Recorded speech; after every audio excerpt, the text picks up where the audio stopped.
Hi everyone, it's my pleasure to open our Global Health International Congress. Welcome to the first day of our event. My name is Luisa and I'm a medical student at UniBH Brasil.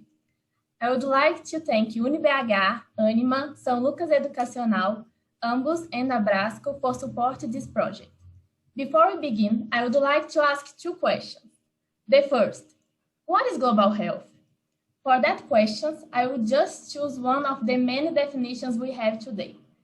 Global health is those health issues that transcend national boundaries and governments. We will discuss it a lot in the coming days. And the second question I would like to ask is, why talk about global health? So the political, economic, and social scenarios, conflicts, climate change, migrations are factors that directly influence the health of a population. International actors constantly influence governments' health policies. However, this topic is still little discussed. For this reason, this project was born. It's an honor to present the first International Congress on Global Health, Health in an Interconnected World, a virtual gathering that aims to transform your understanding of health. We expect that through this event, you will discover interconnected world and, much like ourselves, fall in love with this area of study and with the search for solutions to global challenges. It's a pleasure to have you all with us. Welcome. So, to start our discussions, I would like to invite the mediators and support team, Dr. Carolina Borges, social epidemiologist and associate professor of public health at the College of New Jersey. She holds a PhD in data public health and master in public health focused on epidemiology. Currently University Scientist at the Department of Social Behavioral Science at Harvard. I would also like to invite Kenneth Lam, medical student at Taipei Medical University, Taiwan, and Letícia Sacramento, medical student at UniBH Brasil. Now I will turn the floor over to you, Kenneth.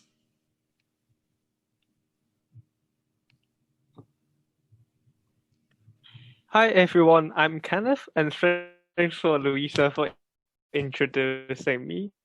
So, to start off with, today we're so honored to have 3 different speakers talking about global health with us. And let's welcome for our first speaker. Our first speaker is Dr. Juliana Souza. Graduation, master, and doctorate degrees by the Faculty of Medicine at UFMG, with a fellowship doctorate by the University of Utah. She is a specialist in family and community medicine by the Brazilian Society of Family and Community Medicine, postdoc visiting scholar at the Neuroscape Lab at the University of California, San Francisco, member of the multidisciplinary research group in neurofibromatosis. She will be bringing with us the topic COVID-19 and global health. Unite we stand, divide that we fall. Without further ado, let's welcome Dr. Juliana Souza.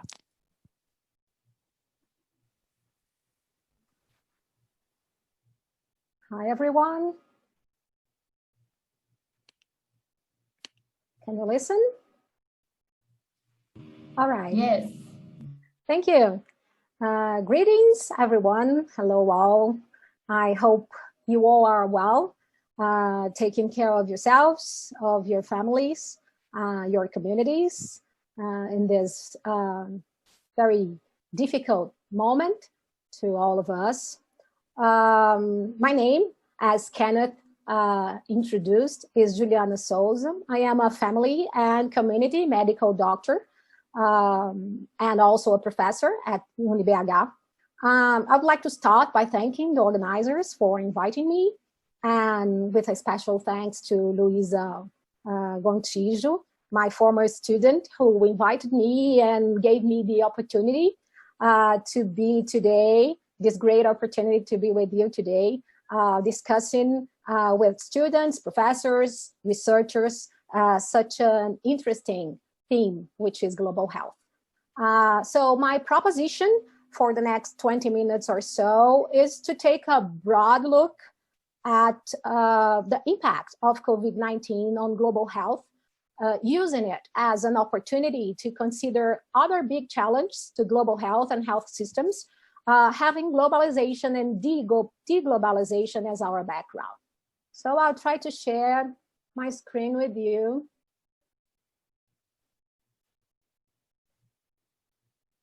Are you with me now? Yes. Beautiful. And we will quickly go through challenges such as climate change, migration, food security, that you all will approach over this meeting.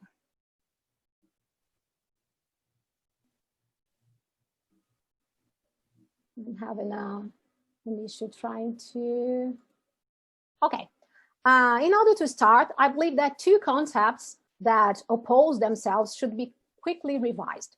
The first one is the definition of globalization or globalism, which is the word used to describe the growing interdependence of the world's economies, cultures, and populations, brought about by cross-border trade in goods and services, technology, and flows of investment, people, and information.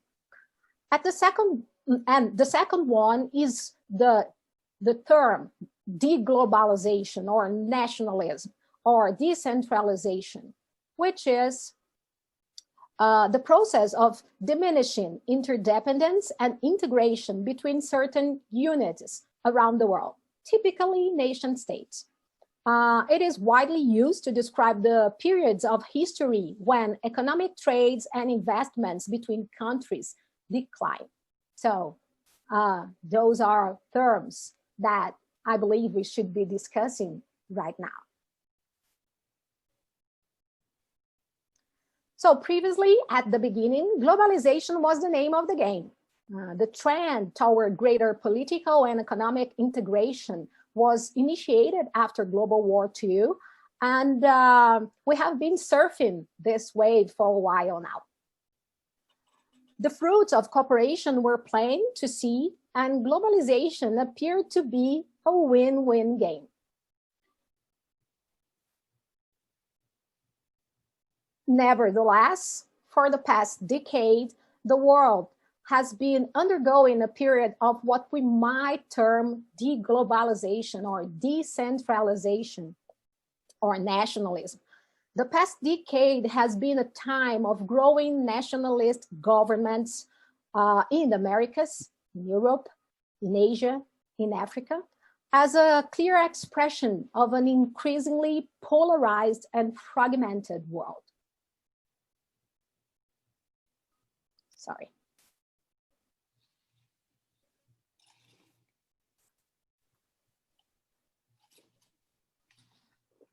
Sorry.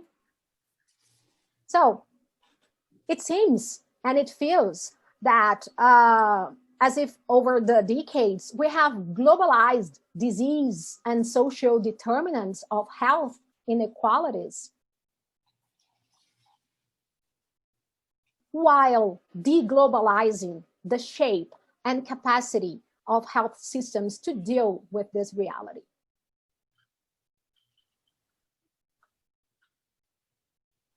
So with globalization, we all know that health risks became international problems. The links between globalization and health are complex, and globalization can affect health in many ways, either directly at the level of whole populations, individuals, and healthcare delivery systems, or indirectly through the economy and other factors such as education, sanitation, and water and food supply.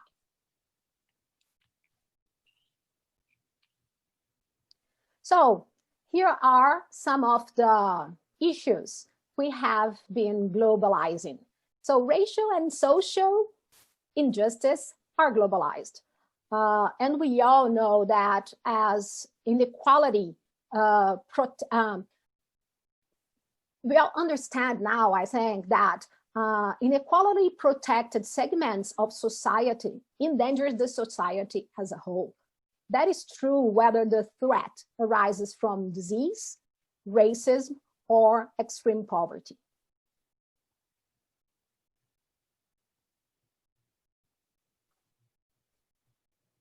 We also globalized the weather. We also globalized climate change through air pollution and increasing allergens, through extreme heat, severe weather, environmental degradation, water quality impacts, water and food supply impacts, changes in vector ecology, degraded living conditions and social inequalities. All this is expected to increase deaths and injuries, especially in low and medium income countries.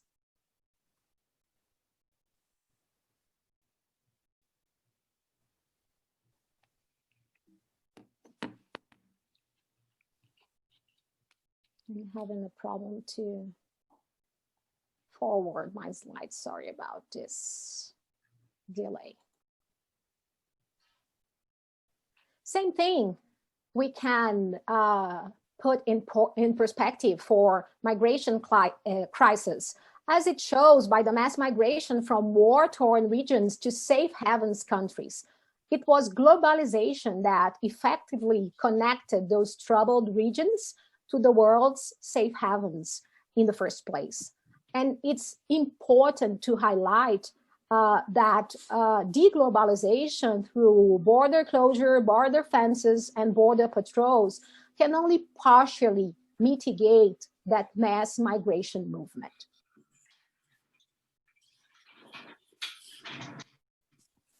And finally, once I chose COVID as the background of this small speech, epidemic and pandemic. So the pandemic sweeping across our planet is a grim reminder that we humans are a collective, that with all our differences, we are connected to one another, that life is a global enterprise. One individual's health can impact not just on his neighbor's health, but on the health of someone half a world away. That's why I chose to focus on the global impact of COVID-19 pandemic over global health and its relationship with globalization and deglobalization process as a way to encourage reflection on these topics. So this is a history that we all know. The World Health Organization declared the novel coronavirus disease 2019 an emergency and international concern on the 30th of January 2020, and a pandemic on the 11th of March. And from that moment on, we all have our histories to tell. Personal histories, community histories, country histories, and according to COVID-19 dashboard by the Center for Systems Science and Engineering at Johns Hopkins University, my last update was on the 19th of November. The world reached 56,655,118 global cases of COVID-19, with 1,356,049 global deaths. So numbers are huge, and we all know that things are getting worse instead of better in several places right now, despite of the presumed proximity of a vaccine or vaccines, which are really welcome, by the way. So despite decades of work by many multilateral organizations and national governments, the COVID-19 pandemic reveals the weakness of our global public health systems. Colonial and racial legacy of global health has solidified global power differentials that put some populations systematically at risk and severely limit our ability to work together for the health of all. And COVID-19 brought to light this very well-known condition. So we now know that ethnic minorities make up to 14% of all key workers who cannot work from home and protect themselves from COVID-19. That ethnic minorities are more likely to live in urban areas where transmission rates of COVID-19 are higher. That they are also likely to have less living space. And some of 34% of all critically ill COVID-19 patients were from an ethnic minority. So we are living in a historic moment, a crisis brought on partially by COVID-19 pandemic and partially by defunding of basic public health systems in the context of long-standing global power differentials. And these differentials shape the ways we think about and respond to disease, risk, health, well-being, and survival on a number of important levels. Health systems already facing enormous challenges, underfunded and understaffed, are the norm rather than exception at this time of COVID-19 pandemic. And also, besides of all this differential, we can understand what should be done, what public health attitudes should be towards COVID-19 pandemic, and we cannot see this happening in such a dichotomic reality over the globe.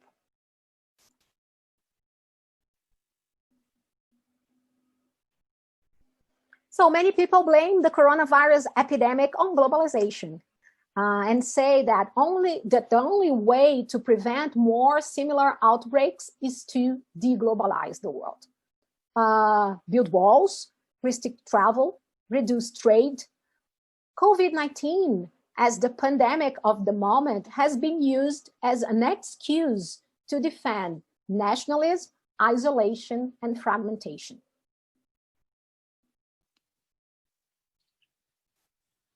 And that is what we have been witnessing from the beginning of COVID-19 pandemic.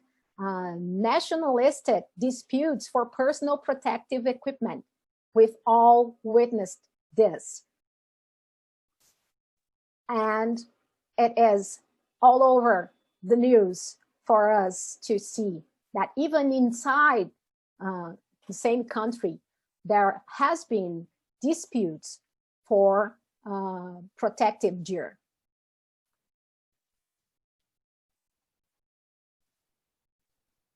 And this week, the same sort of competition, globalism against nationalism, has started over vaccine patent. And this is something I pulled out from an Indian newspaper today in the morning for us here in Brazil, which shows that this is already in process. Rich nations may use patents to cut off easy access to COVID-19 vaccines in developing countries. So we already have World Health Organization discussing with World Trade Organization, and the main issue is the vaccine. And it is not even authorized anywhere in the globe for a while.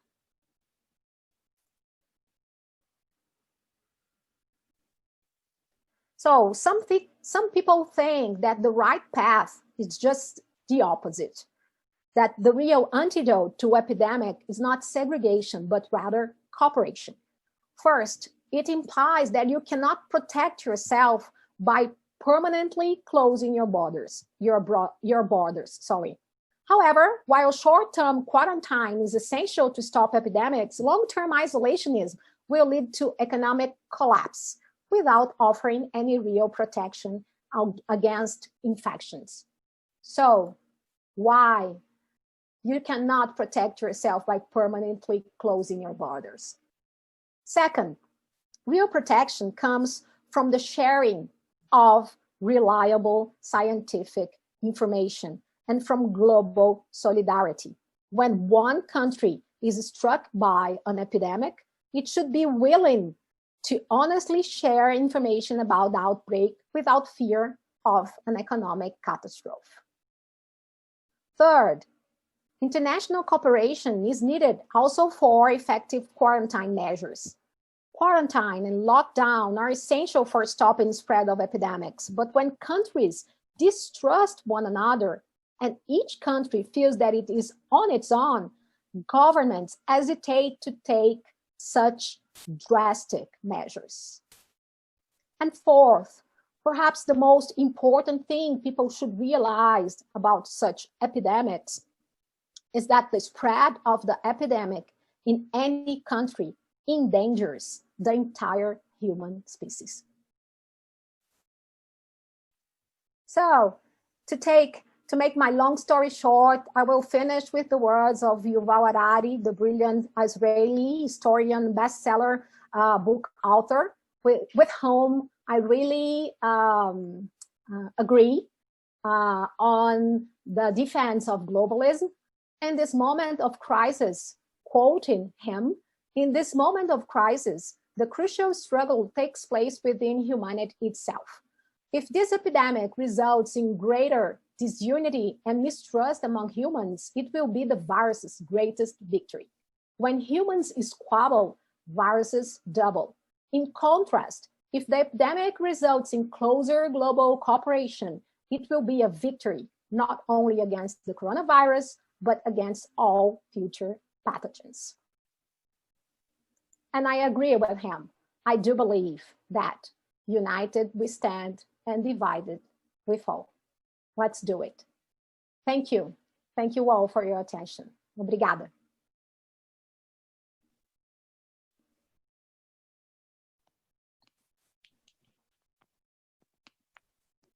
Thank you very much for Dr. Juliana Souza's presentation. It has talked about how we should combat the virus and how we should deal with the effect of globalization and depopulation, and how those effects helps us to combat the virus together. And if you have any questions for Dr. Juliana Souza, please save it for now, and we will have our discussion section afterward when you will be able to ask questions. Next, we will have Dr. Shelly Prasad to introduce about the topic Health System for Global Health. Dr. Shelly Prasad is the Carlson Chair of Global Health and Executive Director of the Center for Global Health and Social Responsibility at the University of Minnesota, Professor and Vice Chair of Education at the Department of Family Medicine and Community Health at the University of Minnesota, Adjunct Professor at the School of Public Health, and a Fellow at the Institute on the Environment at the University of Minnesota. He is also an honorary visiting professor at the University of Cape Town, South Africa. So, without further ado, we will please invite Dr. Shelly Prasad to share his presentation with us. Thank you, Kenneth. I really appreciate this. And thank you for the organizers. This has been wonderful to be part of a really august group of presenters. And Professor Souza, I think your presentation was perfect. And I hope my presentation catches up on some of the factors that you talked about. So I'm going to start with sharing my screen first. So just bear with me.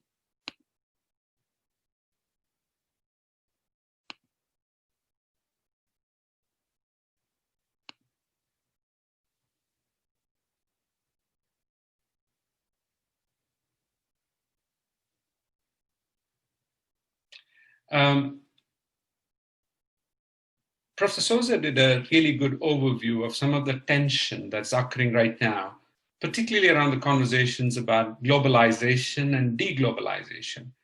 What I'm hoping to do is to do a little different approach towards it, particularly looking at health systems. One of the things that I'm particularly thrilled is that I'm a family doc, and Professor Souza also is a family doc, so I feel a little bit of a kinship with them. I feel that we all have to bring our own colors in melding this beautiful picture we talk about in terms of health systems. Has that happened before? Probably not. And that's my argument today. A quick introduction. Thank you, Kenneth, for a really wonderful introduction. That was pretty kind. And my email is there. If anyone wants to get in touch with me, please do so. I come from this place. This is from last year. We can't do this now because we are all under a mask mandate or indoors these days. So I come from a very cold climate right now. I also come from a place that is beautiful, but also has got some ugliness. My office is about 2 miles from where George Floyd was murdered. And I feel that the George Floyd murder has set apart a particular narrative in global health, which is asking the question about racism, neocolonialism, and the importance of resetting the whole expectations of global health. So with that, I always say that every presentation needs to have one complicated image. This is my complicated image, right? And the reason I'm putting this up here is for 2 things. When we talk about health systems, we talk about it being an interesting interaction between many subsystems. And over the past many decades, our health systems have gotten more complicated. Is it necessary for us to be that complicated? Well, that's an interesting question, isn't it? When the COVID virus hit Italy in the late spring, and when there was a lot of deaths there was an essay that came out of there which was quite telling. It asked the question, over the past many decades, Western health systems have designed health systems to be person-centric. And we have done a decent job, not a great job, a decent job for that. If you have money, if you have the right access, if you have the right, in the US, insurance, you can get good personalized care. But what COVID has brought up the question is that we need to have a more community-focused approach. And that is what is missing in a conversation about health systems. So we look at health systems generally in this paradigm.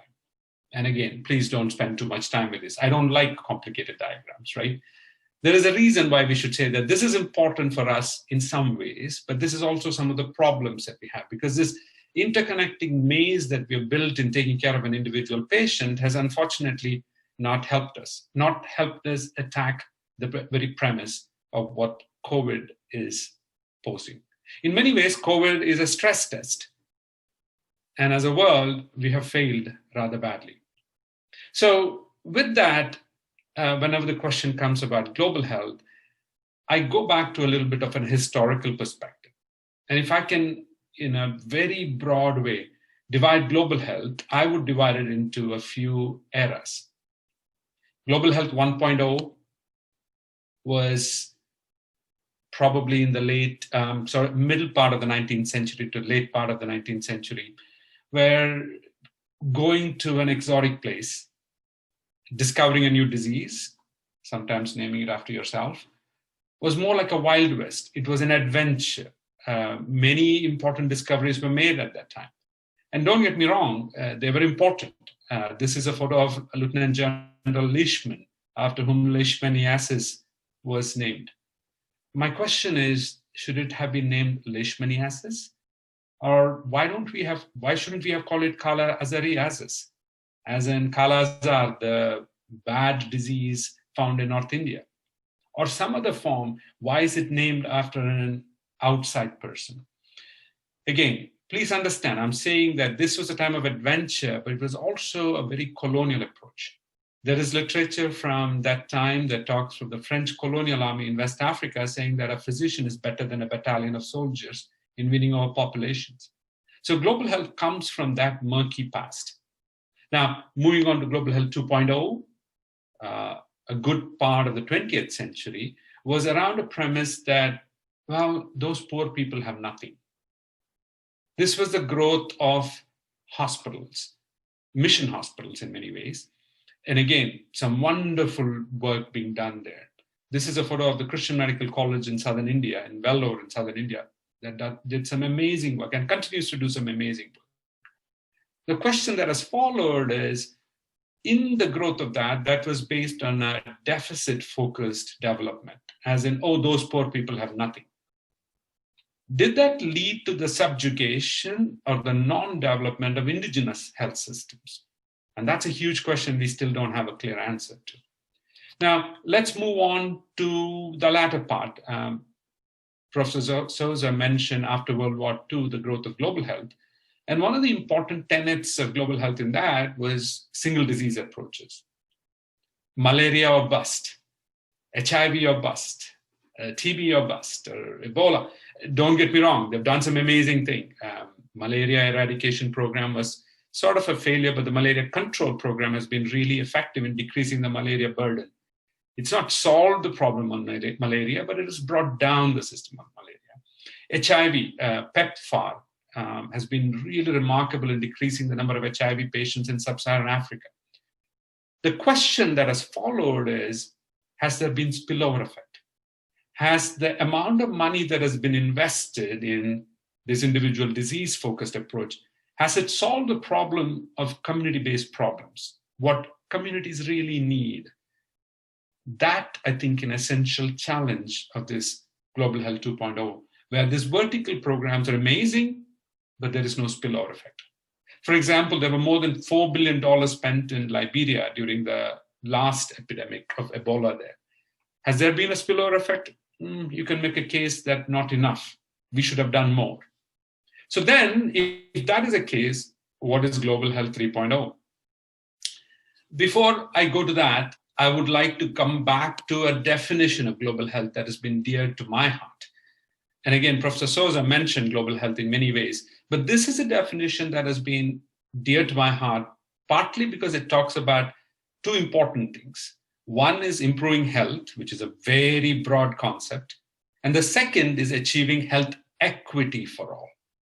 And I think these two are cardinal principles that we need to hold dear to us. This doesn't talk about sickness care. Now, I understand sickness care is an important part of health. This is about health in a broader construct. And that is very important for us to keep in mind. So COVID, we talk about COVID. We talk about all the devastating effects of COVID. But you have to keep in mind that when our attention shifted to COVID, our health systems were not designed to take care of health in its broad construct. Because of COVID, we're going to have 1.4 million additional TB deaths by 2025. India is sitting on a powder keg of multi-drug resistance TB. There's more than 29 million multi-drug resistance TB in India. We are not sure what's going to happen in new numbers. 2.3 million child deaths and 113,000 maternal deaths over the next 12 months. That is inexcusable. And this is what I'm really concerned about, the deepest global recession since World War II. Because we know health is a construct that is dependent on multiple factors, and economic development is a key part of health. Many countries, some numbers that I'm hearing are 20 to 25% shrinkage. We're going to have malnutrition. We're going to have so many problems that as a system, we have not attacked properly. So if that is the case, Global Health 3.0 should be based on these tenets. Number one, social determinants of health matter. We emphasize the importance of clinical medicine, but clinical medicine probably contributes to about 10% of the overall health of a community. At best, 10%. But our emphasis has been on clinical medicine. What about the rest? And when we talk about social determinants of health, it's not a passive construct, it's an active construct if you consider the political determinants. Because finally, social determinants are determined by the policy that people make, and policy is determined by politics. Professor Souza very beautifully talked about the nationalistic fervor that's going around the world. That is politics. That has got a direct link to the health of communities. The next part, let communities lead. Let the agenda be set by communities, not by a donor.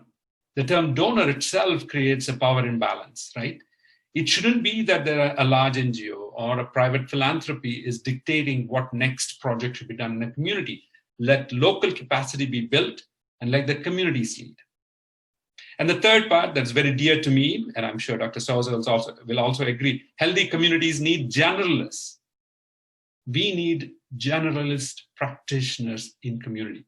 And by that, I mean public health and primary care.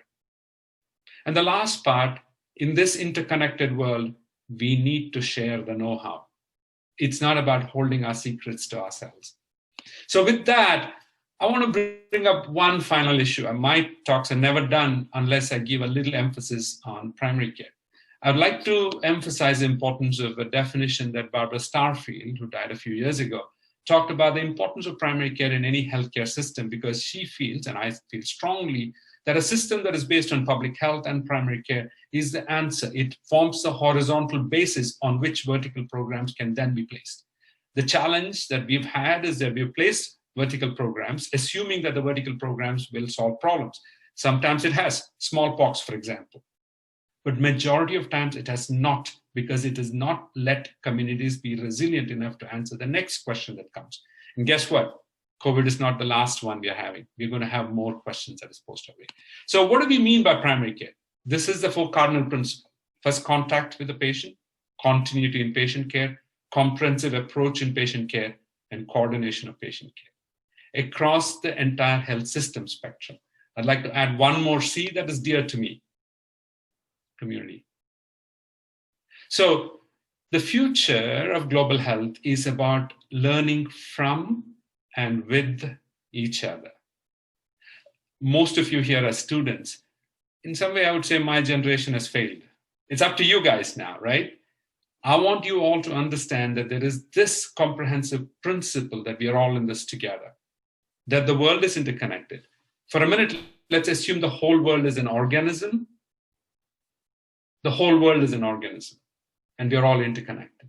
So we cannot, in our own way, talk about taking care of one part of the organism.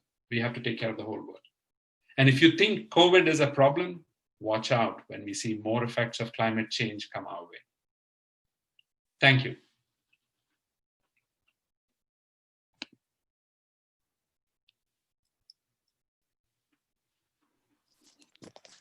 Thank you very much, Kenneth, with the presentation that Dr. Shri Prasad has given us. Kenneth, I think a few minutes for question and answers if you want me to stay around for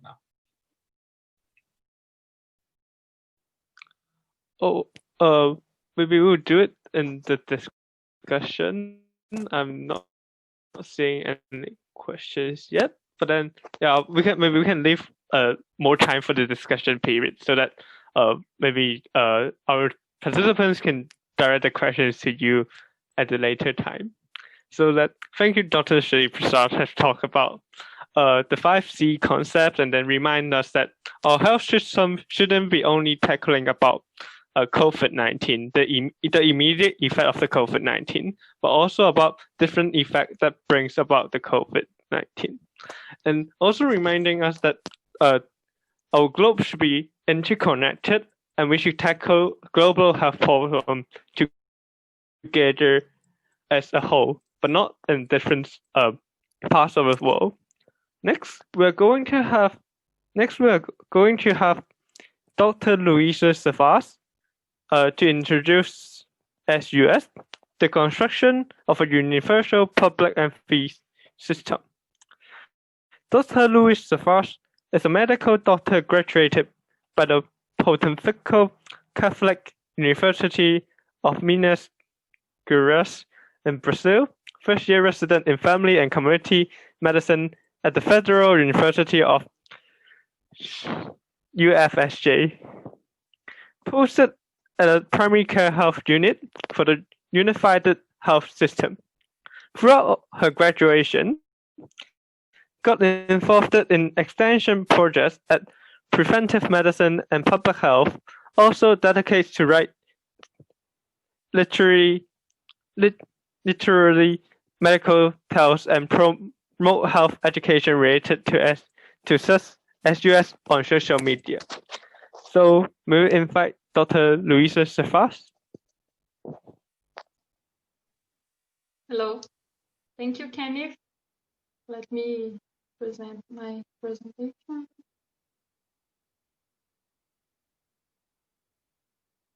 Okay, I must say it will be very hard to follow such brilliant speakers. So I'm Luisa. I recently graduated from med school, and now I'm a first-year resident in family and community medicine. I work in a basic health unit of the Sistema Único de Saúde, the Unified Health System, which we call SUS. Also, I promote education about it on social media to raise awareness, and I'm very glad to the opportunity to be here. I must say, my English is a little rusty, but if there's any questions or if I need to clarify something, just let me know. My email address will be on the end of this presentation. Today, I will talk about SUS, the construction of a universal, public, and free system. I want to clarify that I have no conflict of interest. I talk about SUS because I love it and I believe in it. So it's first important to understand each word that forms SUS. Unified means no other public system. SUS serves 100% of the population, approximately 75% exclusively. In other words, we have a rate of approximately 25% of people with health plans. But even so, some services are exclusive to SUS. Health, integrated vision in health, not disease-based. We have an expanded concept of health, which is not limited to exams, but also access and well-being. And system, diverse areas involving health. As there is an integrated vision of health, there is an entire system to supply the needs. SUS is formed by all health actions and services provided by federal, regional, and municipal institutions, of the direct and indirect administration, and of the functions maintained by the public power. It can be considered one of the greatest social achievements, which came to be in the 1988 Constitution with a sanitary social movement. Its principles are in line with democratization in health actions and services, which are no longer restricted and became universal and decentralized. SUS is the way to provide health as a right, as a human right. There is a notion centered on preventive medicine and health education. The basic rights are also considered health and a government responsibility, such as food, work, salary, education, the environment, basic sanitation, housing, entertainment, health and pharmacological surveillance. This means that well-being became a health indicator. Health is a universal right and guaranteed by the federal constitution, for free to everyone. We have doctrinal principles and organization principles. As a doctrinal principles, we first have universality, which means health for all Brazilians in the national territory, without discrimination. And it can also serve foreigners who are here. The second principle is equity, which is to provide the necessary services according to the needs of each location. Our territory is huge, and so are our social discrepancies. So we need to treat equals as equals, but different as different. And the principle of integrality seeks to guarantee the individual healthcare that transcends the curative practice, contemplating the individual at all levels of care and considering the subject inserted in a social, familial, and cultural context, always considering the social determinants Dr. Prasad mentioned. As organization principles, we have first the decentralization, which transfers the management responsibilities to the city administration, who understand closely the needs of his population. With regionalization and hierarchy, service must be organized at levels of increasing technology complexity, arranged in a defined geographical area and with the definition of the population to be served. Social participation is the citizens' right to participate in the construction of SUS, with the inclusion of citizens in formulation of public policies in defense of their rights to health. Is a health model guided by primary care. which is the base of the system. We have the family health strategy on the basic health units, which are distributed across the country in teams to serve a population determined by the territory in which they live. Involves other initiatives, street medical consultations, which serve people who live on the street, the Best at Home program for home care, the Brazil Smile program for oral health, the Community Health Agents program. These agents go to home visits, and they are the connections between the community and health services. It can vary, but in general, in a team, we find one doctor, one nurse technician, at least one community health worker, one dentist, and an odontology technician. We can also have a family health support team. It's a multidisciplinary team, psychologists, physical therapists, social worker, nutritionist, speech therapist, physical educator, veterinarian, and a lot of others. There are also a few doctors' specialization like gynecology, psychiatrist, pediatrics. But SUS is not just about primary care, exams, and hospitals. It's an integrated vision of health, right? We also have other services. Popular Pharmacy gives us numerous types of common medicine we need. Anvisa, the National Health Surveillance Agency. Vaccination with the National Immunization Program. Treatments to tuberculosis, HIV, leprosy. SAMU, the Emergency Mobile Care Service, which briefly I can say is the structure of ambulances. Health surveillance. National Water Quality Monitoring Program for human consumption. Blood donation, human milk banks, chemotherapy, organ transplant, science and technology, health surveillance of zoonosis, social assistance. But Luisa, how do we pay for it? Well, I'm not qualified to talk about economic terms, but I can briefly explain according to what I know. First, it's important to understand that Brazil is the only country with more than 200 million inhabitants that has a free public health system. The federal constitution provides that these spheres of government, the three spheres of government, federal, regional, and municipal, finance the SUS, generating the necessary revenue to defray the expenses with public health actions and services. So clients must apply annually, so cities must apply annually at least 15% of the collection of taxes on actions and public health services, and states about 12%. In the case of the federal government, the amount applied must correspond to the amount committed in the previous financial year, plus the percentage related to the growth of economy.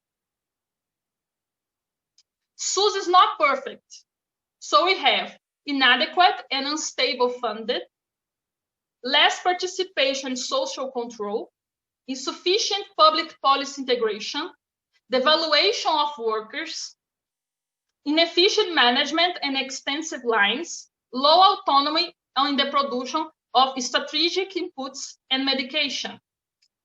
And the main one, stigma. Unfortunately, people still think it's only for the part of population with low income, and it gets in the way of defending the system. We have a huge country with a lot of social problems. It's a system in construction and will probably always be. As a conclusion, the existence of SUS is the base for defending a model for a society that values social equality and understands health as a right, not product to be bought. To finish, I would like to read a tale I wrote. I am also a writer.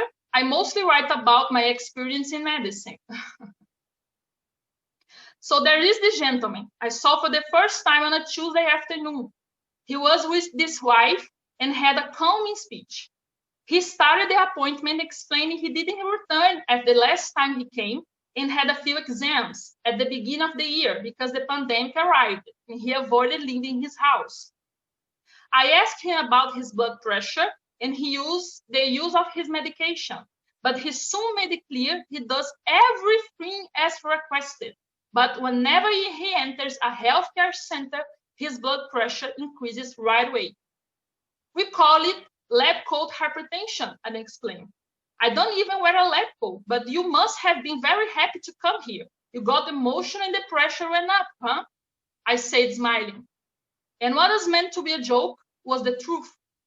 It's just that I'm not used to it, you know? I still haven't gotten used to seeing a doctor. And what he told me is the reality for many. He worked as a child in the sugarcane fields. He gained his money literally by the pound of his family. His family needed money, so he didn't even have breaks for lunch. When it rained, he worked double because the pace got slower. With a lot of effort from his parents, he managed to get into a school, and when he finished the 4th grade, he received a certificate. He said that people from all around would go to see his certificate and would ask him to write letters. At that time, almost everyone earned less than a minimum wage, and no one had a doctor to go to, he told me. I kept thinking about this case. I kept wondering what I could say about him, but stories explains itself. It is for this gentleman, now literally after working as a child in the sugarcane fields without access to health care and other basic rights that today are hard to maintain, that I defend SUS. Thank you.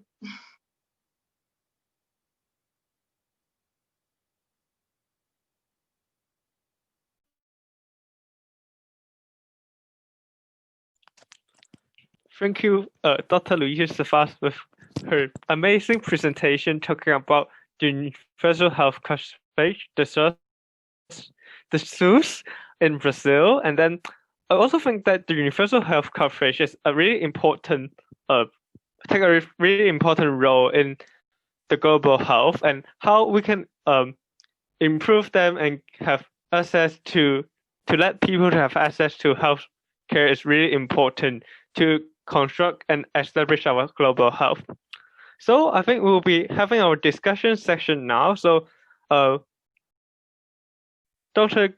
Carol and I will be asking questions to the presentation, like to the speakers.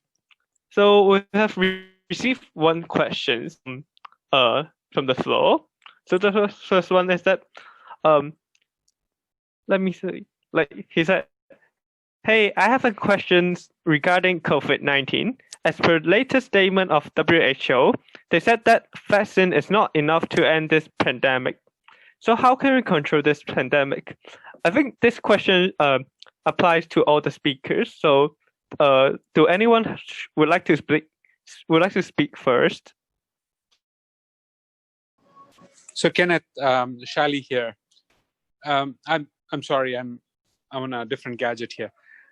The question is a beautiful one. Yes, a vaccine is not a final answer.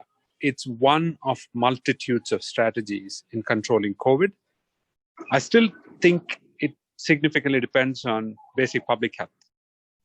We need to treat each other with respect, wear masks, do social isolation, till the current epidemic peaks start curving downwards. The vaccine is an added strategy in combination of everything else. Over. Yeah, excuse me, I totally agree with Dr. Prasad. I do believe that the vaccine is a very welcome tool, but it's only another tool. And maybe it's not even the most important one. We have to think about it as something that we will add to what we already know is effective to try to control COVID-19.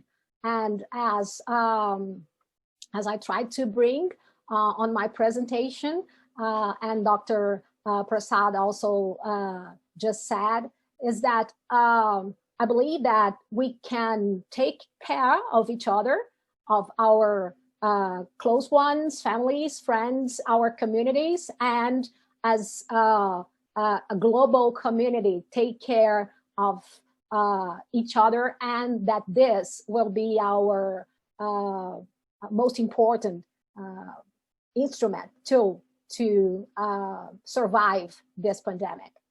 as a group, a global group, I mean.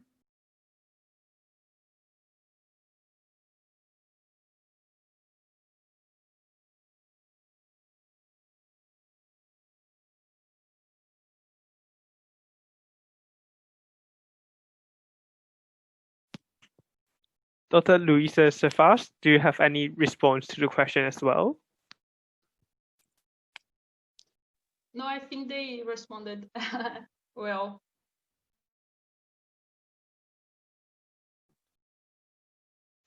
Maybe Dr. Carolina can conduct the next question. Sure. First, I would like to greet my colleagues here, Dr. Juliana Souza, Dr. Luisa Chaves, Dr. Shailene Prasad, and Dr. Omar Sherkawi to be here, and also greeting all the students for this marvelous movement, receiving an invitation of an event to discuss global health coming from students.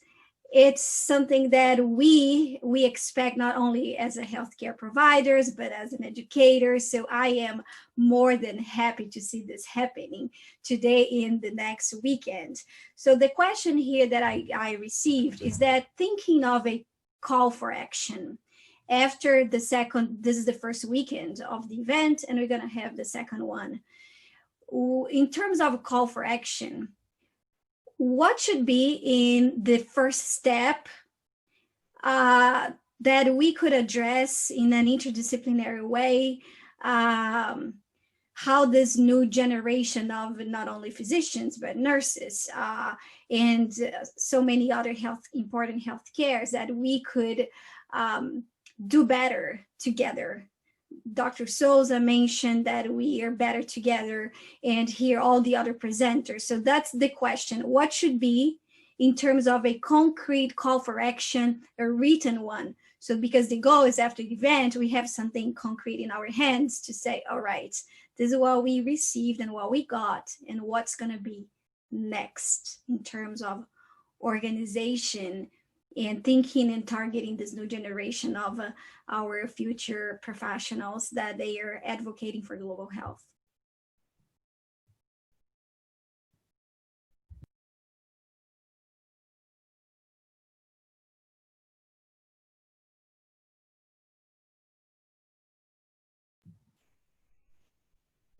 Dr. Carolina, were you addressing that to one particular person, or can we just jump in? Yeah, you can just jump into all of you. Yeah, it's a collective effort. So, like I mentioned, I think there is probably a generational shift occurring right now. And I mentioned this in my talk that my generation has failed this tackling this problem. I have a colleague here in my university who keeps saying that if you want anything meaningful to occur at the university level, you send a student. They can do it. I would like, so the call for action from my side would be to give the students the charge of doing a few important things. Number one, we talk a lot about interprofessional education and interprofessional practice, but we don't do enough in that. We, particularly when we get more differentiated into our own health professions, like medicine, or public health, or nursing, or pharmacy, or dentistry, we don't interact enough with our other colleagues. And I think that the next generation should be learning with each other, not learning in our own silos. So that's a huge action step. And I think the students need to sort of force some of our universities to start doing more of that. And then the second point beyond that is, we talked about this, how global health needs a new approach, a departure from the old colonialistic approach. We need to respect the viewpoints of people from across the globe and have a much more democratized process in sharing information, respecting each other, and learning from and with each other. I'm tired of projects that are started in the US and then now have to be replicated somewhere else because the money is there. That's wrong. That actually doesn't solve problems. It causes more power differentials. So that second one, this audience has a fantastic opportunity to be the force behind that second one. So those are the two important things that come to my mind. I completely agree, completely, because we've been promoting in being, okay, let's be interdisciplinary, but then are we really creating these opportunities? And now it's open for my other colleagues to provide some inputs where we should start as a call for action. I believe, Carolina, that we should add to those points, well-defended points that Dr. Prasad brought, how can I say that? We have to reinforce, I believe, as educators, the importance of social determinants of health. And in doing so, I believe that we will be capable of contributing with more integrative professionals, not only medical professionals, but all the other health professions. And this would give us a link to this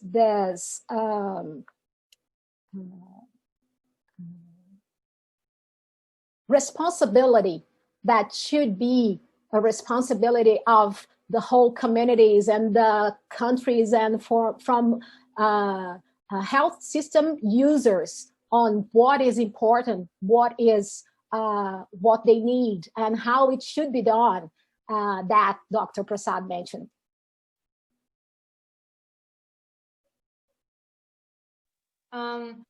I can say as a student from residency, we have to understand that basic rights are not products that people with money buy.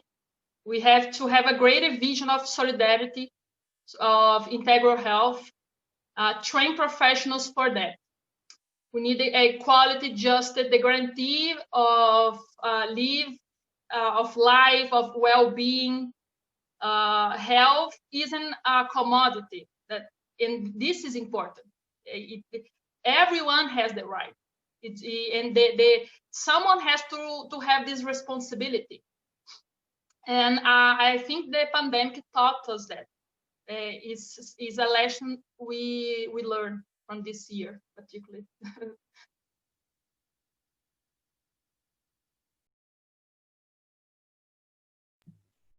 Any other input? Dr. Omar, you also invited. You are our next speaker, but as in terms of what we are discussing, so you are more than welcome to contribute as well. Yeah, thank you.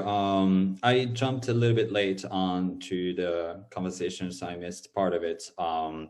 But part of what I wanted to contribute with is related to what I'm going to talk about next, which is the role of medical education also in that. And I very much agree with all the input that were given so far. And I absolutely agree also with Dr. Souza regarding the importance of social determinants of health in that. From my experience, I've got to know so far that actually medical schools, a lot of medical schools, and I would say even most medical schools, especially in low middle income countries, do not focus on that component. Like medical professionals graduate without necessarily even understanding what social determinants of health. You approach the care to a patient only from a clinical perspective without taking into account the environment that surrounds them and all the other social determinants of health that do impact their health. And this is very unfortunate. And I do believe that there is a need for medical education system strengthening as well if we want to strengthen our health systems and therefore achieve the Sustainable Development Goals. Here, before we go to our next speaker, we have one interesting question that came from our audience, and let me read this out. So the attendant is asking that I'd like to know if you guys, that question came from, think that countries that they have health systems, just as the universal healthcare system in Brazil, SUS, are more prepared to deal with the global issues like COVID than countries that they do not have a universal healthcare system as the US. So that's the question that came from our audience. So we have different experience. There are countries with strong primary care and strong health systems, public and free, that maintain to deal with the pandemic better. But there are countries that even with strong primary healthcare, a strong health system and public ones, accessible ones, faced great difficulties. I can say here in Brazil, being the front line in SUS, that he has certainly a protagonist in a good result, made a huge difference. And that's the way to reach health where it would not be without SUS.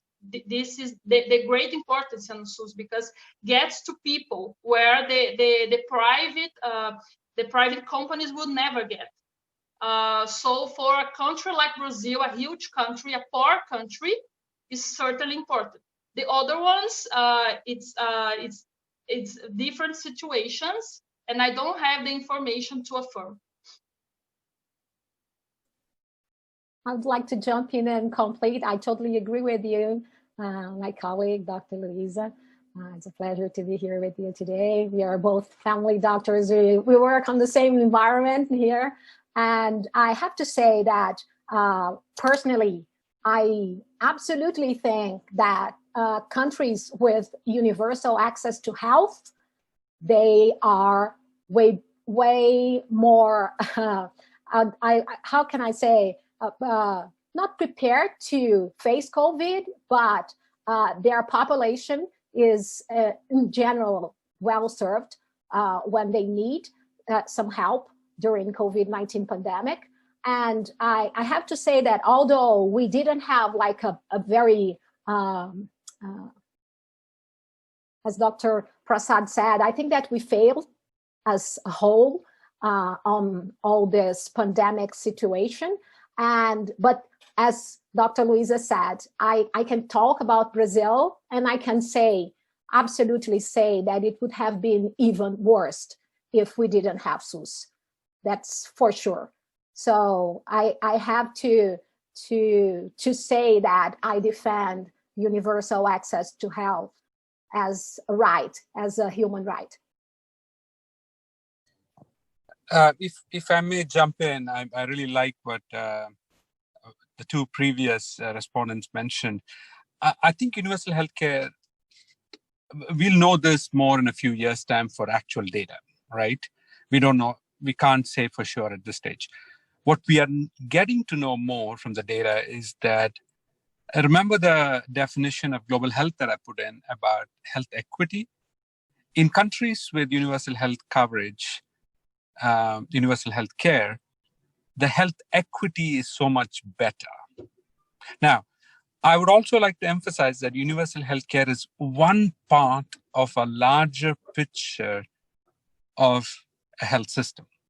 So what COVID is doing a few things, right? It's making us ask the question about how good is our access and how good is our care? And also it's asking us, are you really reaching everybody? So data coming from the US suggests that horrible. The US is really bad about universal health coverage. You folks know this by now. And the data coming from the US shows that minority populations, people with poor access, refugees, immigrants, migrant workers here in the US are really worse off with COVID. And that is a direct function of lack of universal health coverage. So it's not a final answer, but it definitely is an important part of it. Over.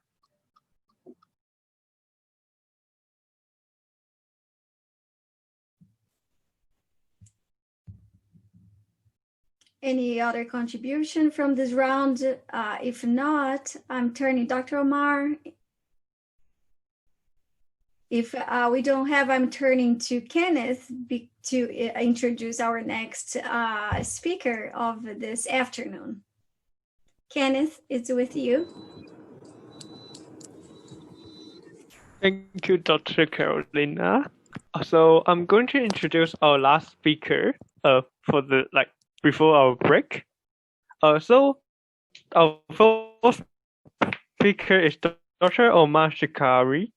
Dr. Omar is a medical doctor from Morocco and the former president of the International Federation of Medical Students Association, in short, which is IFMSA. He's also recently completed a Master in Public Health at the Johns Hopkins University. He's currently the head of the AMBERS Global Health Initiative, which is a non-profit initiative aiming to empower all healthcare professionals in low and middle-income countries to provide the best possible care. Today, he brings us the topic of the role of medical education in the health system strengthening. Let's welcome Dr. Omar. Thank you very much for the introduction and for inviting me also to join you in this discussion. Let me start first by sharing my screen. All right. Can I just get a quick confirmation that you can see my screen? Yeah, perfect. All right.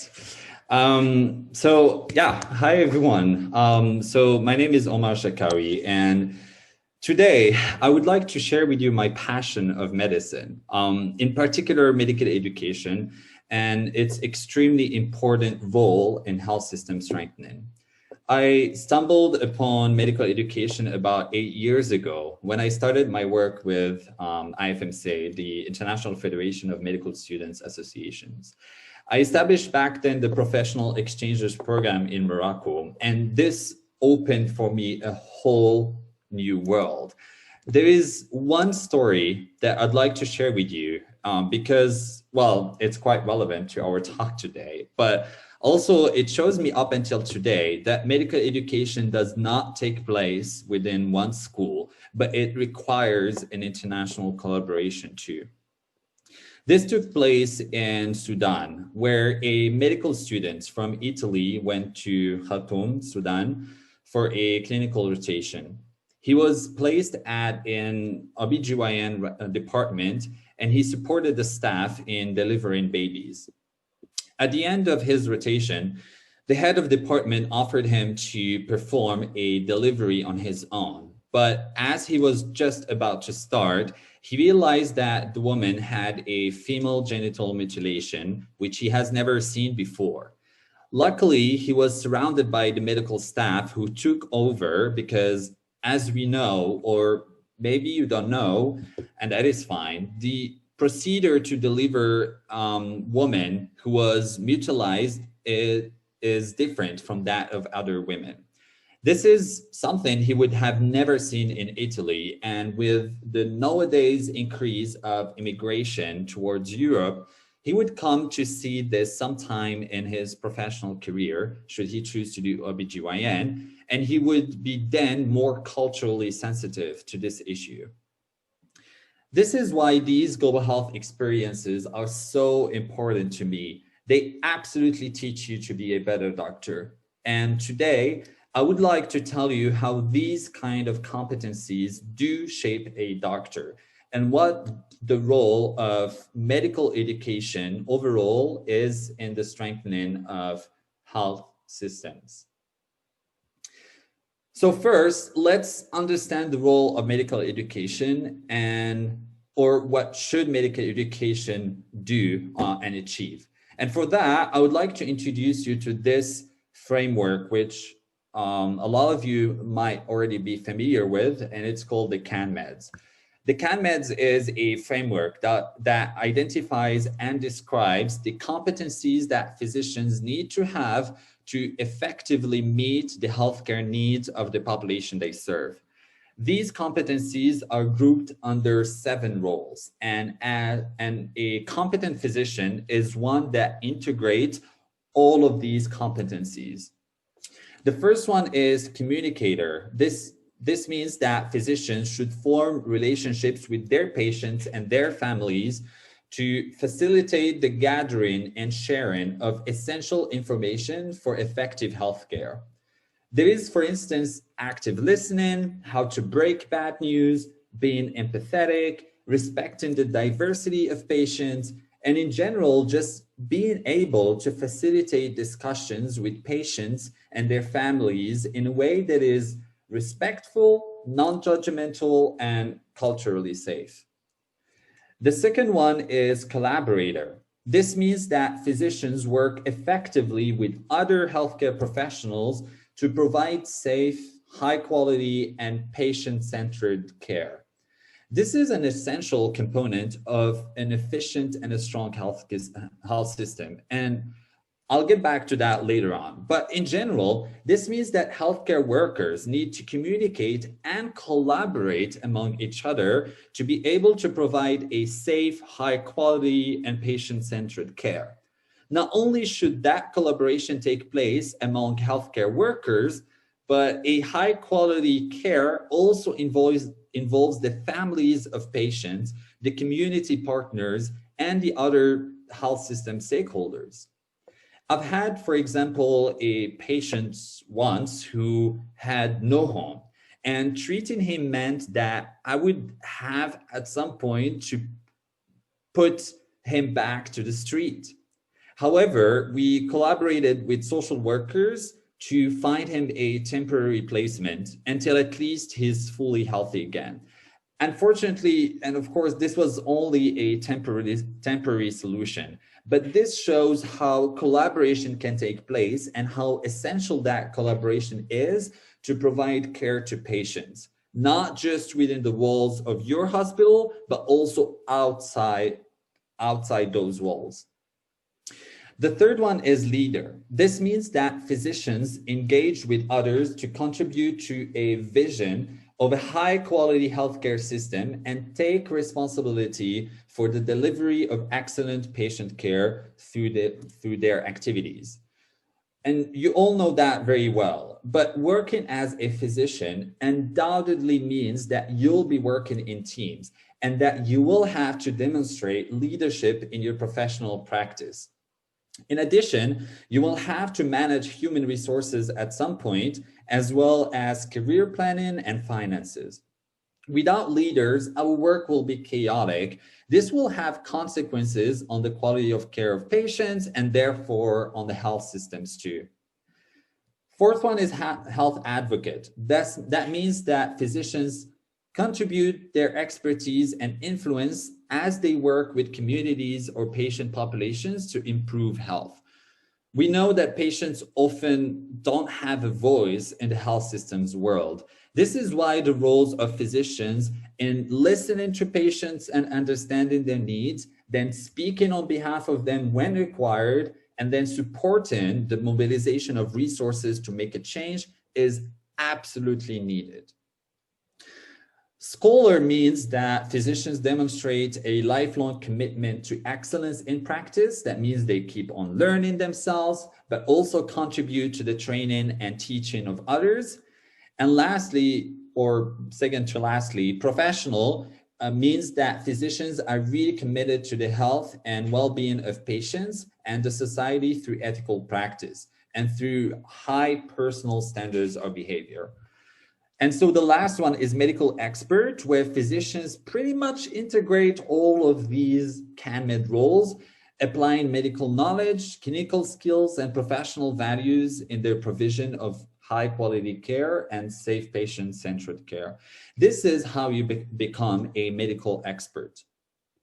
So now, after talking about these CANMED roles, the question is, well, what do medical schools do about that? And that's the most important question. This framework was implemented in '96 and revised recently in 2015, and it has been adopted and adapted around the world. but still many med schools do not comply completely with these rules. This is why you, as healthcare professionals, should know about them and should strive to encompass these rules. Of course, medical education systems around the world are different from one country to another, or even from one school to another, but these rules should be central in the teaching of medical students. So what's the connection with health systems? Well, let's understand what health systems mean. A health system consists of all organizations, people, and actions whose primary intent is to promote, restore, and maintain health. This is not just what happens within the walls of the hospital. This is much beyond that. Health systems include, for example, a parent caring for a sick child at home. It also includes health insurance organizations or public health programs. And it includes intersexual activities, such as, for instance, encouraging the Ministry of Education to promote women education, since this is a health determinant, a determinant of health. So the WHO defines 6 building blocks of a health system. These are service delivery, health workforce, information, medical products, vaccines and technologies, financing, and leadership and governance. So I'm not going to go through all of them. If you want more information, I put the source on the slide, but let me take you through 2 of them, which I consider are very relevant to this discussion. The first one is service delivery, where good health services are those which deliver effective, safe, and quality health interventions. The second one, which is the one that actually interests me the most, is the health workforce. This includes all the professionals that work within the health system's framework and deliver health. A strong health system is one that has a well-performing health workforce to achieve the best health outcomes possible, given available resources and circumstances, of course. This means that there must be a sufficient number and mix of staff who are fairly distributed across the country, even in remote areas, and who are also competent, responsive, and productive. This is part of what makes a strong health system. Without the healthcare workforce, health systems would simply collapse. And so these building blocks contribute to the overall goal of health systems, which, among others, is to improve health. So what do you think of that? Can you think of your country's situation? And are the healthcare workforce or the healthcare professionals fairly distributed across the country? Do parts of the population of your country who live in remote areas have even access to healthcare? Most likely not, right?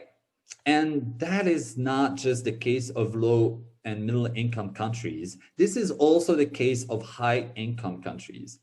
That's how you see countries like the US and Germany trying to attract as many foreign healthcare professionals as possible to cope with the fact that they lack doctors and their own doctors don't want to go to remote areas. And as you can see, we have a long way to go before achieving strong health systems in high-income countries as well as low-income countries. So let's look at the situation here. The World Health Organization is actually raising the alarm about the crisis in human resources for health. 57 countries have been identified to be in critical shortages, among which 36 are located in Africa. The World Health Organization estimated that 4 million healthcare professionals are needed to bridge the gap, 1.5 million in Africa alone.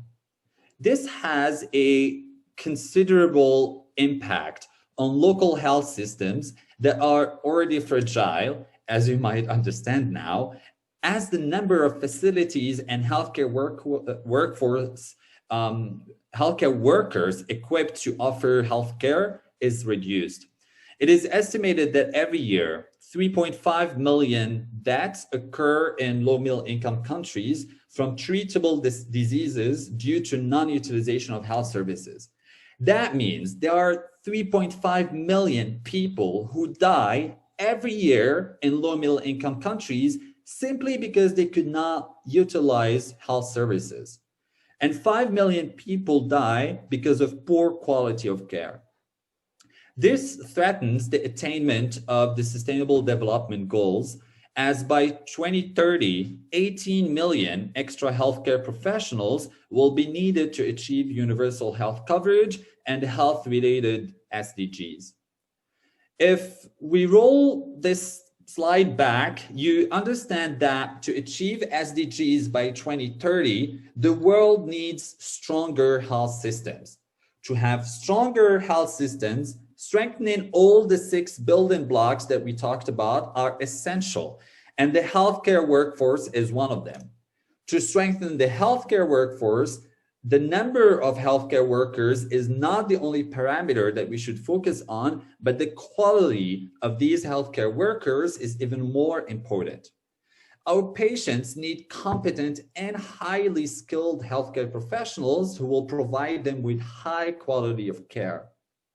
And to achieve this high quality of care, medical education is of the utmost importance, and the CanMed's competencies that we talked about today play a big role in strengthening that medical education. Today, to achieve quality healthcare, medical education needs to be revolutionized. We need a competencies-based approach where the education of physicians is not just centered around their medical knowledge and skills, but is also centered around them and their competencies. We also need to build the capacity of our educators. If we expect to strengthen our medical education system, this can only be done if our educators' competencies are also strengthened. They are the ones who communicate their knowledge to the students after all. Educators should be encouraged to incorporate new methods into their teaching, such as blended learning techniques, which have a higher engagement from the students. In addition, we also need to involve students in the design of the curriculum. Medical students are not just consumers of the curriculum, but they also should be partners in the process. They should be engaged, they should be able to sit down at the table where the decisions are made, and they should be proactively asked for their opinions. And lastly, our medical education system needs digitalization. In a world where the amount of medical education, of medical information doubles every 73 days, it is nowadays even more important to provide up-to-date medical knowledge to healthcare professionals. Therefore, medical books can no longer be a sustainable solution, and students should be actually encouraged to consult trustworthy, evidence-based, and up-to-date digital medical resources. With the time that we had together today, I hope you understand that the role of medical education in strengthening health systems is really important. But most of all, I hope you understand what your role as medical students or healthcare professional is in advocating for a change in medical education and for encompassing the competencies defined in the CanMed's framework. This can only lead to better and higher quality of care for our patients. Thank you very much.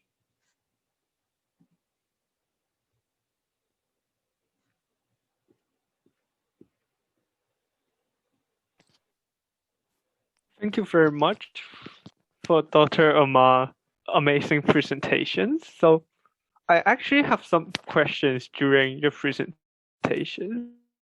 So I'm from Taiwan, so I'm from the Asia Pacific region, and I think we have a very different medical system compared to the Europe or to the American regions. And then you have talked about we can like ask for changes and revolution in our medical education. But then in my point of view, like it's very hard for students to ask for revolutions. Do you have any suggestions for us? Like, yeah, it's time to change for the medical education in our school. Thank you. Oh my God, absolutely. It's so difficult, right? And that is not your fault. It's a very complex system, right? And this should not just come from you. This should also come from the top. Like, it should be like a top-down approach as well. Like, it should come from the faculty, the university staff, and the management. It is very unfortunate, but I think, correct me if I'm wrong, I have the impression that you're involved with IFMC, since you said Asia Pacific region. But I do think that being involved in student organizations is actually really important, because this is the way you can achieve advocacy within your medical school. I do hear you. It is very important to, and very intimidating as well, to approach the dean and talk to them about that. But I do think it is a matter of doing it step by step. I do think that, for instance, just as an example, what we did in Morocco, we started with implementing our professional exchange program. And throughout that, we combined it with a research where we have shown, like from an evidence-based approach, that these experiences actually lead to increase of knowledge of medical students and make them even more competent and better doctors. And so we provided that to our university, who was then actually able to validate and incorporate those international clinical rotations into our curriculum. It was a very long road. It took us 4 years at least to be able to get there, but eventually you do get there, right? I do think the involvement of medical students in general is really important. I don't think it's your fault if you're not engaged, because unfortunately we are dealing sometimes with, excuse my language, but an older generation of university staff who don't necessarily believe in these changes. And that's why, like, we as young future healthcare professionals or young healthcare professionals, we should prove to them and show to them how important these changes are through that constant advocacy and reminding of the importance of these changes. So I can only really commend you on doing more and keep on trying to reach out to the university and trying to show them case studies from other countries or maybe other universities within the same country who have integrated these changes. And I have the feeling that these case studies can actually be the most, sometimes the most successful in making your point across.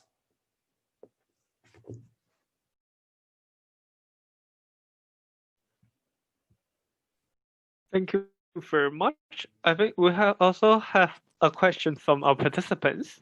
So it asks, the participants asked, what tools do you believe are important so that the quality of remote education does not fall during online classes during the pandemic? Do you mind actually repeating that? I'm not sure I caught all of that. Okay. What tools do you believe are important so that the quality of remote education does not fall during online classes during the pandemic?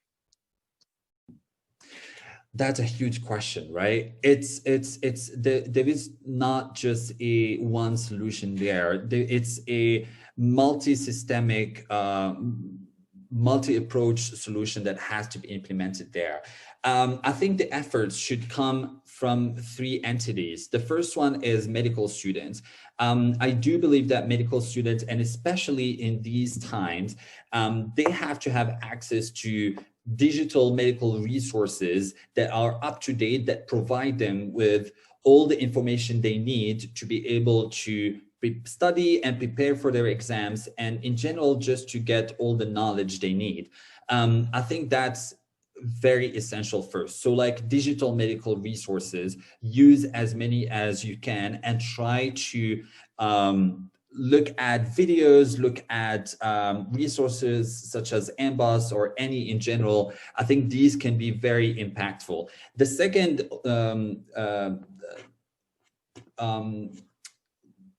audience, let's say, who is important in answering this question is the university staff. They also have to try to create a change in the medical education system, again, especially because of these times, to try to support their students with digitalization and with digital resources. They do know that the students right now, most of them are not even going to school or classes. They have everything online. So they have to provide them with as many tools as possible to support them along that journey.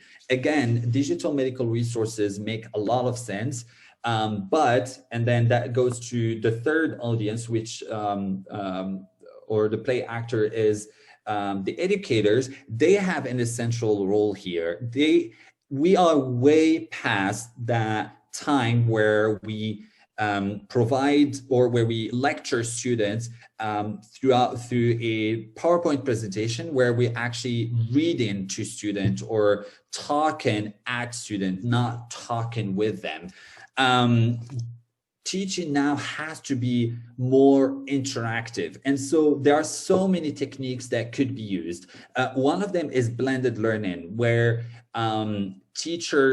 students and teachers have to work together. Students have to read materials beforehand so that the time during the lecture or during the class is spent not just at giving you that information that you could have read online by yourself, but instead we give you that time to answer questions, answer your doubt, and then organize perhaps clinical cases or workshops to really make sure that you apply what you have learned on your own to kind of like practice, right? I believe like blended learning can be very efficient in supporting students throughout these times. I hope that answers the question. Thank you very much. I actually agree with the ideas that our education somehow need to change. I remember that I would have like watched a video talking about like our technology is changing, our environment is changing, but our education system isn't changing. Like for a lot of years, like just being input by the knowledge, and then yeah. So I actually think that we need to change for our education system. I actually have one more questions. Like you have talked about you started a professional exchange, and I'm also agree that exchanges are very important for our medical education. Like when we go to exchange, we will learn more about the global health system or the health system around the world, etc. But then, like during the pandemic, how can we achieve that, or how can we compensate that when we are not able to? That's a tricky question, huh? Yeah, unfortunately, I keep thinking about that. We were very privileged in being able in the previous years to travel and meet other cultures and practice in like among other cultures and so as to develop these skills. Right now, we just have to adjust to all of that, right? And I do think that in these cases, these kind of conferences that you guys are organizing are really important, because this is, I feel, the only way for us in a way to travel and having the opportunity to talk with students or healthcare professionals from other countries and experience with them and have discussions with them about their experience, about their challenges and how they approach their challenges. I do think that these conversations can definitely take place virtually through these conferences that you're organizing, through other kind of networks, right? The only thing that you're missing in that case is that practical or clinical knowledge that that you don't have in an in-person environment. And I think I don't have the solution for that. And I think that is something that surely needs to be addressed in the future if we were to get into a, well, first with this pandemic, but also in case we get into other public health challenges. I think we should find a way. There are other ways, such as, you know, live surgeries, for instance, or like live like some live clinical rotations where people just offer to share like their experience live somehow. I've seen that has a lot of questions also about like informed consent and all of that. So that potentially could also represent a lot of issues, but I do think that I do see this in a way pandemic as an opportunity to actually at least start these conversations and perhaps get to a solution. I don't, and this is important. Why is it? Because it's not just important for when we go, it's not just important now that we're in the pandemic, but also when we get out of this pandemic, we have to remember that not all the students have the ability to afford traveling and afford having these experiences that actually make them a better doctor. And so being able to find solutions or being able to bring solutions to your own home, it would be also important and really innovative, and definitely more equitable for everyone.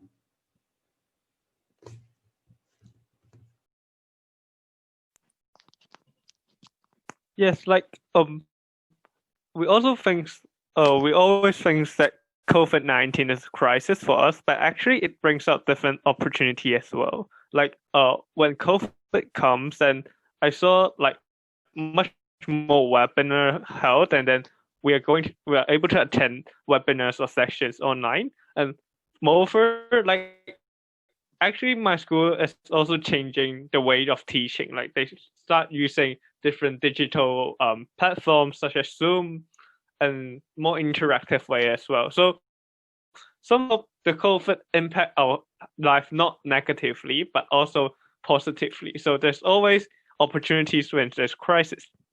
And I have like another question is that often we talk about global health, like the first keyword we think about maybe the World Health Organization. So the World Health Organization, in your opinion, like what does the World Health Organization take a role in the global health system? And what's your opinion or views on the current controversial WHO? I think I missed the last part. The current controversial of what? Like controversial issues of the WHO.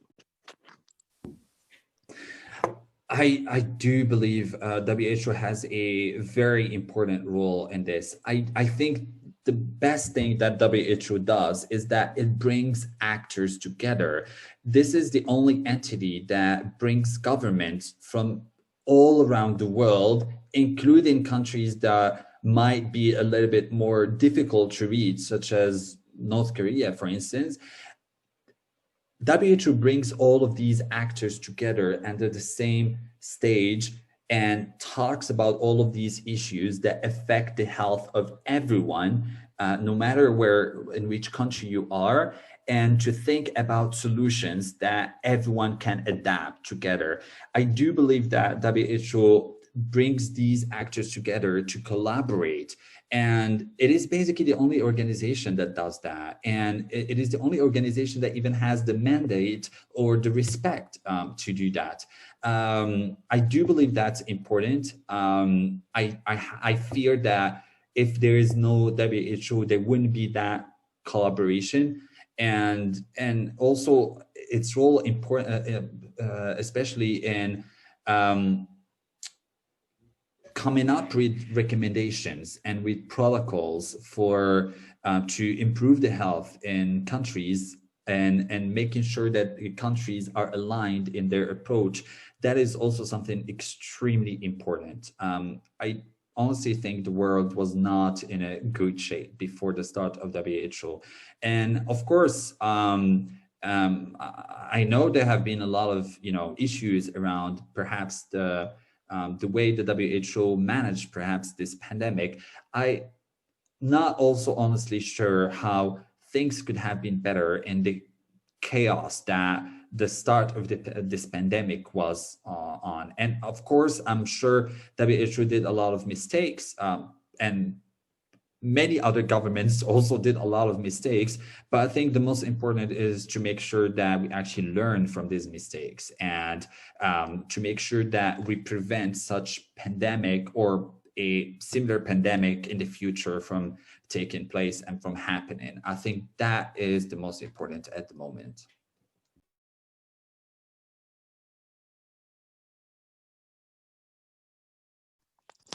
Thank you very much. Like I have no questions, and then I don't see any from the participants. So do you have any last words for our students or our participants on about the global health or health system, or even in medical education? Not really. I just wanted to say that I'm very impressed that that you all are organizing this and that the participants are following this. This is really important. I cannot stress that enough. Being a doctor does not necessarily mean that you treat a patient and then you leave them and that's it. It does not mean that you give your patient a prescription and your role does not end there. Your role does not end at the moment when you hand this prescription to the patient. Your role should be much bigger than that, and should go way beyond that. And to be able to do that, you have to care about social determinants for health, for instance. You should take into account the environment of the patients to provide them with the appropriate care. And to be able to do that, you have to have a great understanding of what global health is. And so I can only commend your participation and your interest in global health, because this is really important. This is what our world needs. We need better and more equipped health care professionals, and you all are on the way to do that. And that is impressive. So keep on going on. And if you have any questions, feel free to reach out to me. You can easily find me on social media. If you need to send me an email, my email address is omar@ambos.com. So feel free to shoot me an email. I'll be happy to answer any questions.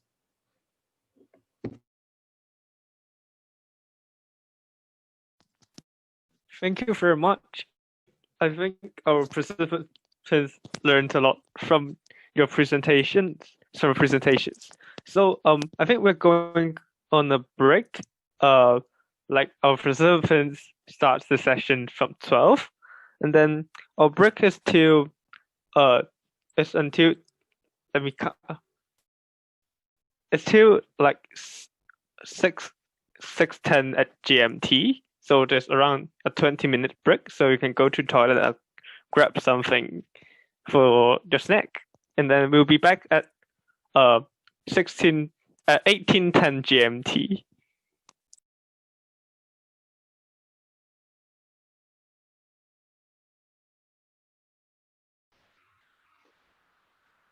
Welcome back, everyone. Let's continue the next round of lectures. Now we will have the presentations of the work submitted by the students. The first one will be presented by Ana Luisa Silva, and the title is COVID-19 Care Cycles and the Coping Measures in the Industrial Sector.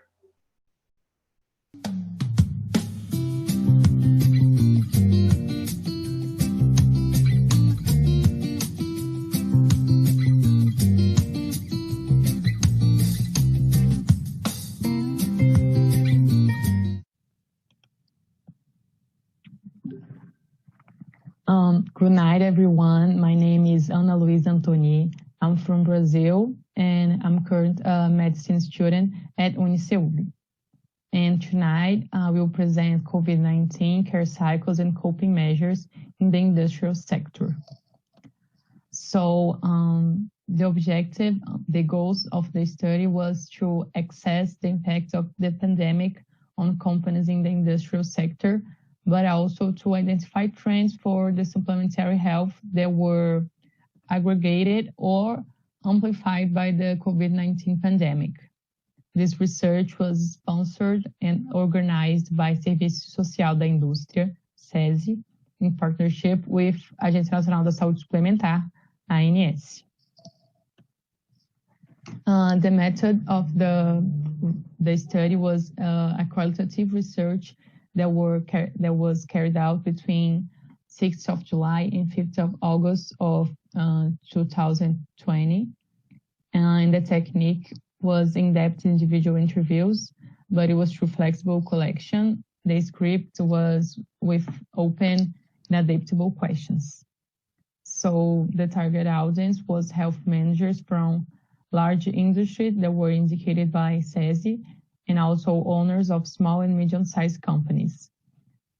The research worked in 5 dimensions: labor, health plans, prevention and health promotion, the care cycles and coping measures to COVID-19, and also its impacts and possible trends.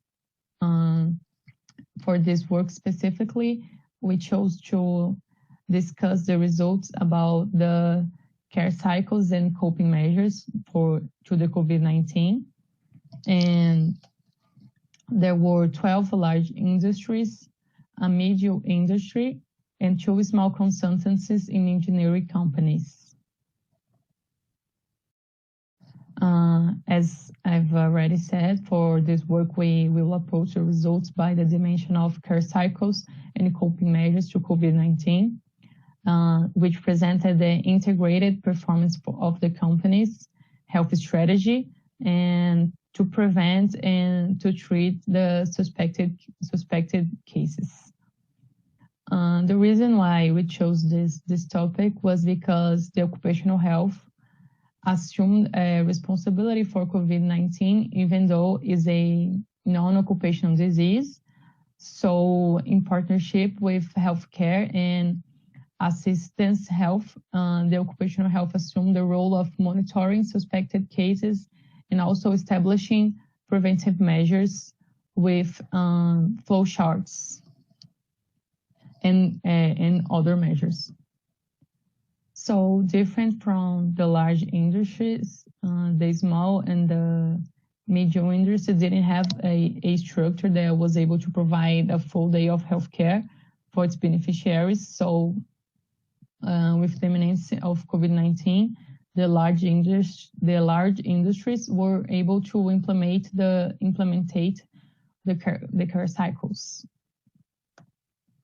And here we have this flow chart with monitoring and prevent measures with home office, removal of people of risk and chronic group. And it was also important proactive leadership posture to be an example in the crisis committee, and also had online dashboards and dashboards for case monitoring, like Help COVID, communication channels to answer questions and do some guidance and follow-up of consultation and examinations to identify cases, and also simplify the epidemiological survey to identify symptoms in contacted persons, and phone calling from a nurse to indicate the need to see a doctor and indicate or not the COVID-19 suspected.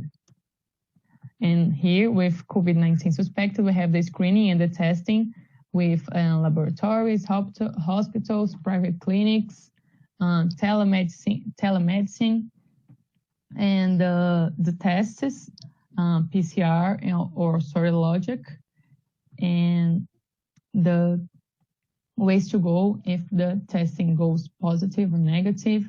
In both ways, you only come back to work after you have no more doubts, you are free of COVID and have no more symptoms. So here is some things that were said in the interviews, and here we go. In addition to being able to call the company's clinic, we created Help COVID.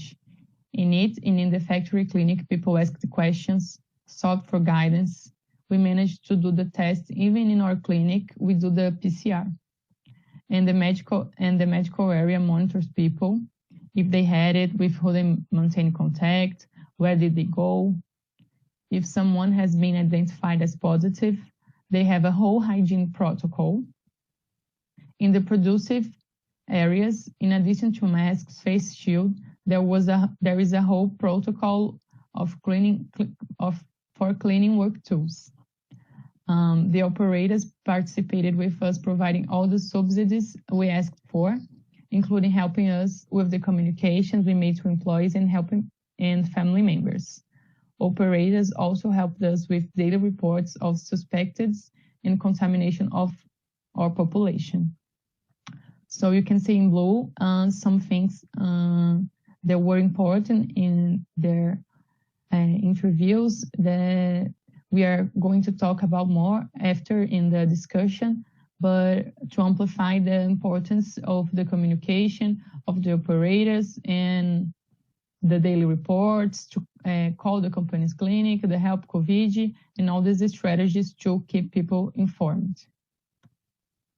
So the study showed that large industries invested in communication with their workers, in the integration of occupational health and healthcare, in the use of teleassistive technologies to provide comprehensive healthcare for them. But in small companies, they have either not invested in communication actions or the topic, but have restricted themselves to replicate the communication materials produced by health operators for the employees and family members. And as I already started saying, the big industries, they immerse themselves into a strong communication work considered a fundamental front of the policy to fight the virus, to fight the pandemic, and to fight fake news, to fight the fake news scenario, and also the lack of information about COVID. We all went through there in the beginning of the pandemic, don't know what to believe, don't know what's right, what's wrong. So that's why a communication who fights fake news and brings information to everyone was so important, as I pointed here in some of their words.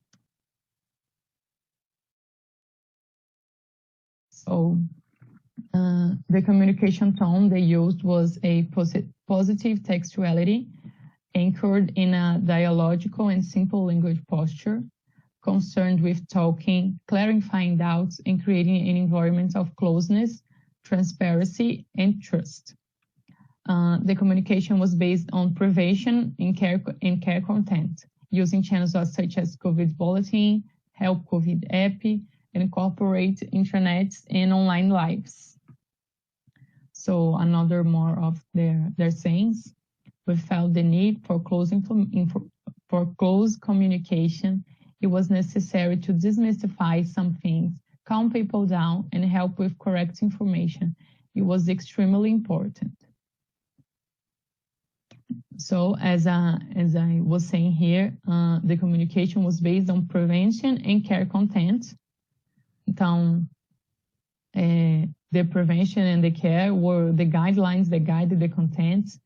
As they said, the idea of care permeates all of our communication initiatives, and there was a lot of communication and a lot of focus on preventive communication.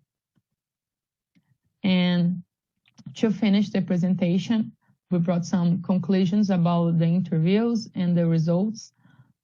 We noticed a cultural rupture process in work. So home office was already carried out by some companies, but the practice was surrounded by suspicions and doubts, and now is being studied to be implemented more times. And there were no unavoidable complaints about the home office, only the recognition of the need for adjustment. So it's definitely embraced as a productive and viable work dynamic. And there were high rates of approval of the practice of homework by managers and by employees, and also brought a corporate discussion to improve the method about whether to assume the administrative costs of those who work from home, like Wi-Fi, the ones who needs a computer, maybe a chair, the administrative costs from working from home. And also from the results of the interviews, it was shown that the confrontation of COVID was different between small and large industries, mostly because of the infrastructure, the difference between infrastructure of the companies. So large industries had more to offer. And some measures adopted may break with the traditional process of healthcare at work, with the inclusion of comprehensive health days and preventive measures to management of people with diseases, mediated by the articulation between occupational and assistance health, and the use of technologies to amplify communication, bring correct information to their workers, and also spread preventive and coping measures to the workers, to them. And that's it. This is the end of the presentation. I am Ana Luisa, but these are the three the persons who helped me, who helped with the presentation and the work. So Ana Carolina Cisnando, who also is a medicine student, Jorge Antoni, who works in SESI, Serviço Social da Indústria, Edgar Vieira, who also works in Serviço Social da Indústria as a specialist. So that's it. Thank you very much. I appreciate your time and effort to be here. That's it. Good night.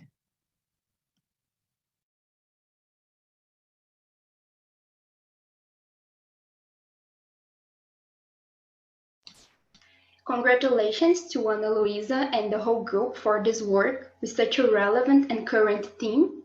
And now moving on to the next one, we will have the oral presentations by Braulio Escobar.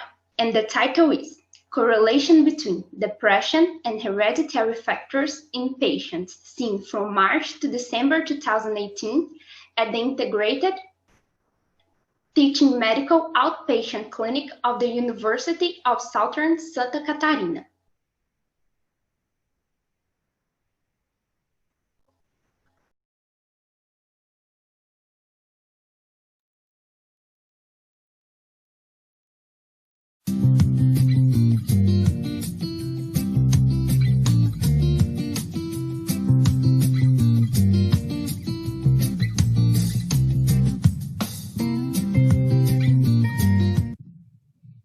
Hello, my name is Braulio Sambaqui Escobar. I am a medicine student from Brazil, and today I will be presenting my study. The title is Correlation Between Depression and Hereditary Factors in Patients, seen from March to December 2018 at the Integrated Teaching Medical Outpatient Clinic of the University of Southern Santa Catarina. Now I will start with a little bit of history, a brief history of the depression. Hippocrates coined the name melancholy from two other words, melas, meaning black, and chole, meaning bile. Melancholia, therefore, means black bile, one of the four humors that make up the human body. This is one of the first mentioned to the mental diseases. It was in the Enlightenment that the Dr. William Cullen used the term neurosis for the first time and classified melancholia as an alteration of nervous function and not as one thought of moods. In the 19th century, the first time the term depression appears as a sense closer to the correct one, while the term melancholy could be associated with any type of madness. In the 1980s, the first studies relating depression and genetics began to appear. Associations between mood disorders and genetic markers have been reported for chromosomes 5, 11, 18, and X, characterizing the relationship between depression and genetics. The higher prevalence in women shows that depression has associated environmental causes, multifactorial inheritance. This is really important because even though the person may have the genetic for the disease, the environment will play a really important role in developing or not the disease, because the situations that the person is exposed will be very important. He can develop the disease without the genetic for it, and he can have the genetic for the disease and don't develop it if he is exposed to the right environment. The American Psychiatric Association, through the Manual of Statistics and Diagnosis of Mental Disorders, DSM-5, affirms that the first-degree biological relatives of individuals with major depressive disorders have a 2 to 4 times greater risk of developing the pathology, being heredity of approximately 40%. Depression is considered a serious public health problem due to its high prevalence, affecting over 264 million people worldwide. In the objective, we have the main objective of this study to verify whatever there is a correlation between patients diagnosed with depression and genetic factors in an outpatient clinic in Salford, Santa Catarina. Specific objectives: perform a clinical statistic among the percentage of cases of depression in families, find out the age of the first episode of depression, to analyze the degree of kinship between patients with the syndrome of the same family, identify the social demographic and clinical profile of the participating patients, relate the patient's lifestyle with the occurrence of the disease. In the methods, this was a cross-sectional study. All patients were over 18 years old, diagnosed with depression, and who were seen at the Integrated Specialties Medical Clinic of the University of Santa Catarina were included. The questionnaire was structured by the authors, and all the data extracted from the medical records. All the data was stored in Excel and later transferred to SPSS version 20.0 program for analysis. The numerical data were presented in mean and standard deviation, and the categorical data in absolute and partial frequencies. For the numerical variables, the ANOVA one-way test was used, and the categorical data T-square test was used. The confidence interval was 95% with a 5% level of statistical significance. So here we have the results. 67 records were analyzed with a mean age of 48.24 years with a deviation of 13, 28.28 years. The female sex represented 88.1% of the population. So we had 59 females and 8 males in this. The marital status, 42 patients were married, which is more than half of the population. 15 were single, 5 widowed, and 5 divorced. In the education, we have 34% incomplete elementary school and 19% with complete primary education. This is a big part of the population have low education, 6% incomplete high school, and 2% illiteracy, 4% complete higher education, 2% incomplete higher education, and 18% complete high school.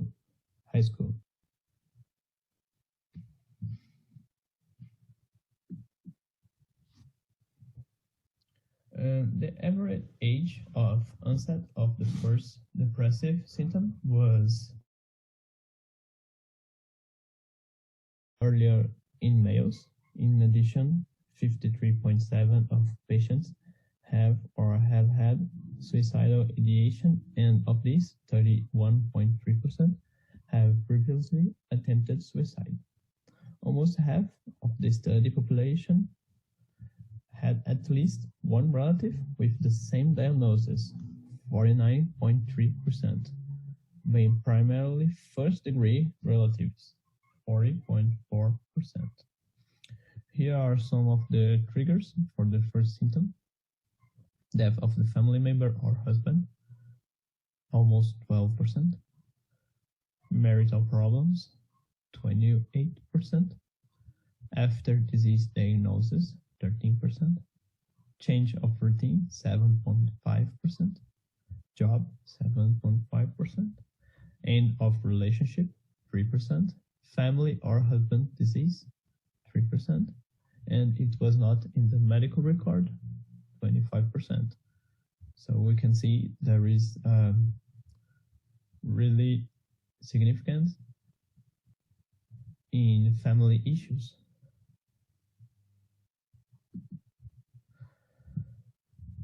Here we have that 33 patients had at least one relative in first, second, or third degree with depression, 49.3%.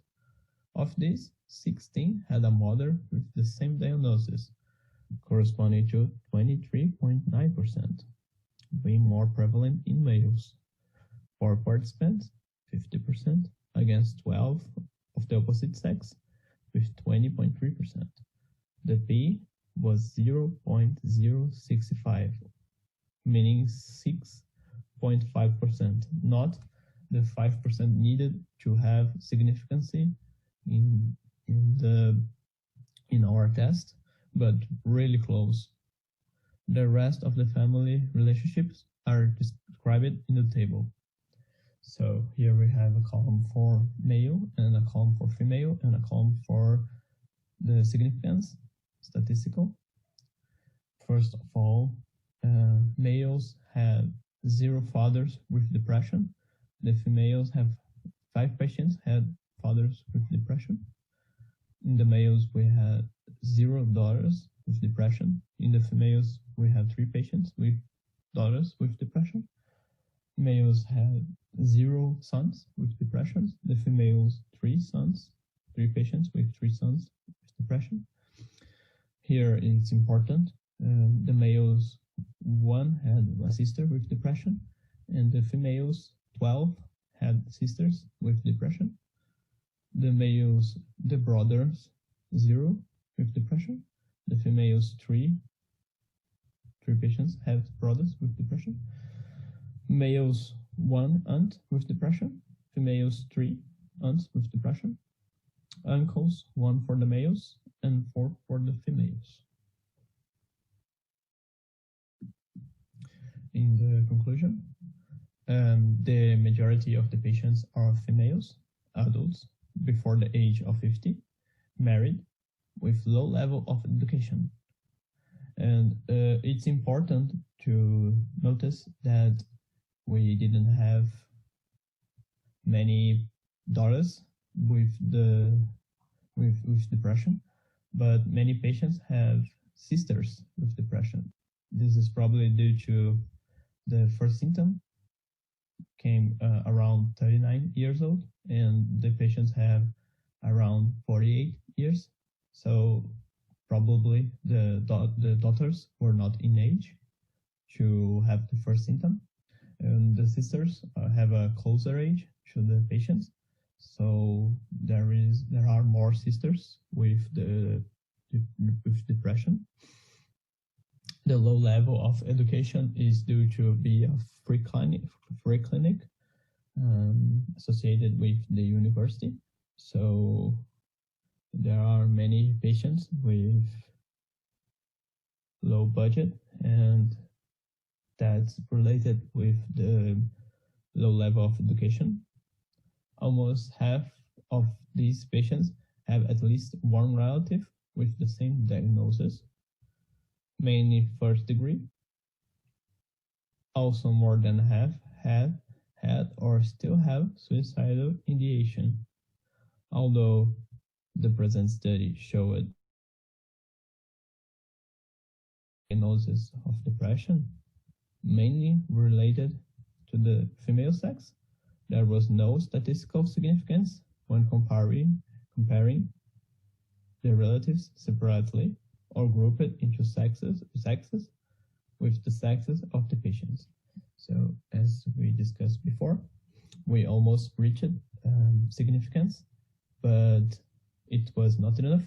We needed 5% and it ended up in 6.5%. But maybe this is due to our low number of patients, and it's important to discuss more of this area because this is a really important disease, the depression, with many people ill, and it's really important to prevent this disease, and knowing it's genetic, it will help many people. So it's necessary to conduct more studies about this topic with larger groups to maybe prevent the disease, to take its course in the patients, in the people, because this will be, it's already a great problem and will be even worse because the numbers shows that many people are becoming depressed around the world. So it's really important to make more studies in this topic. I would like to thank you all for watching my presentation. I am really glad that you came to the end. Here is some of my core references to this study. And here is some of my contact information. If you want to ask a question, or if you want to say something, if you want to continue this study with me, I would like so. This is my Instagram, my email, it's a Gmail account, and my WhatsApp with my Brazilian number. I will be glad to answer any question, and please feel free to contact me. Thank you all again, and bye.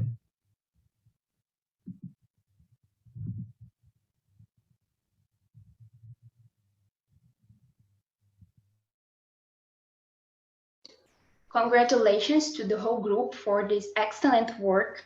Depression is a very common disease nowadays and should always be discussed and studied.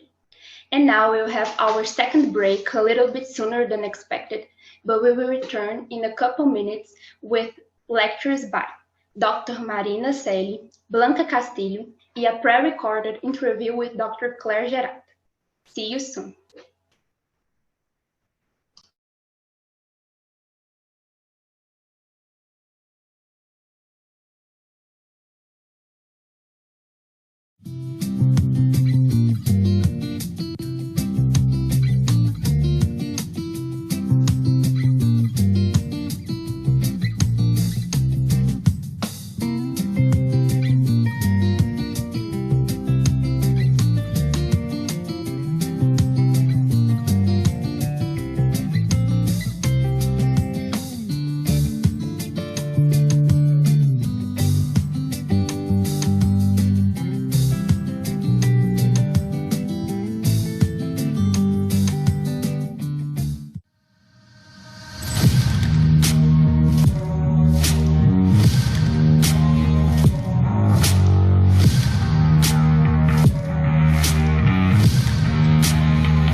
Welcome back. Let's start our last round of presentations. Now we will have the lecture by Blanca Castillo. Blanca Castillo is a recent graduate in biomedical science, University of Barcelona, Spain. She developed her expertise in public health issues throughout her work within the IFMSA as the Public Health Regional Assistant for Europe. Today, she will talk about health systems awareness among students, a must in a globalized world. Please welcome Blanca. Hello, everyone. I'm gonna share my screen so you can. Not yet. Oh, yeah. Prepared. Yeah. Perfect. You should be able to see it right now, right? Yes. I'm gonna. Okay, awesome. So thank you so much for having me. First of all, it's a great honor to be here and also to explain you one of my passions, which is health systems and also global health, of course.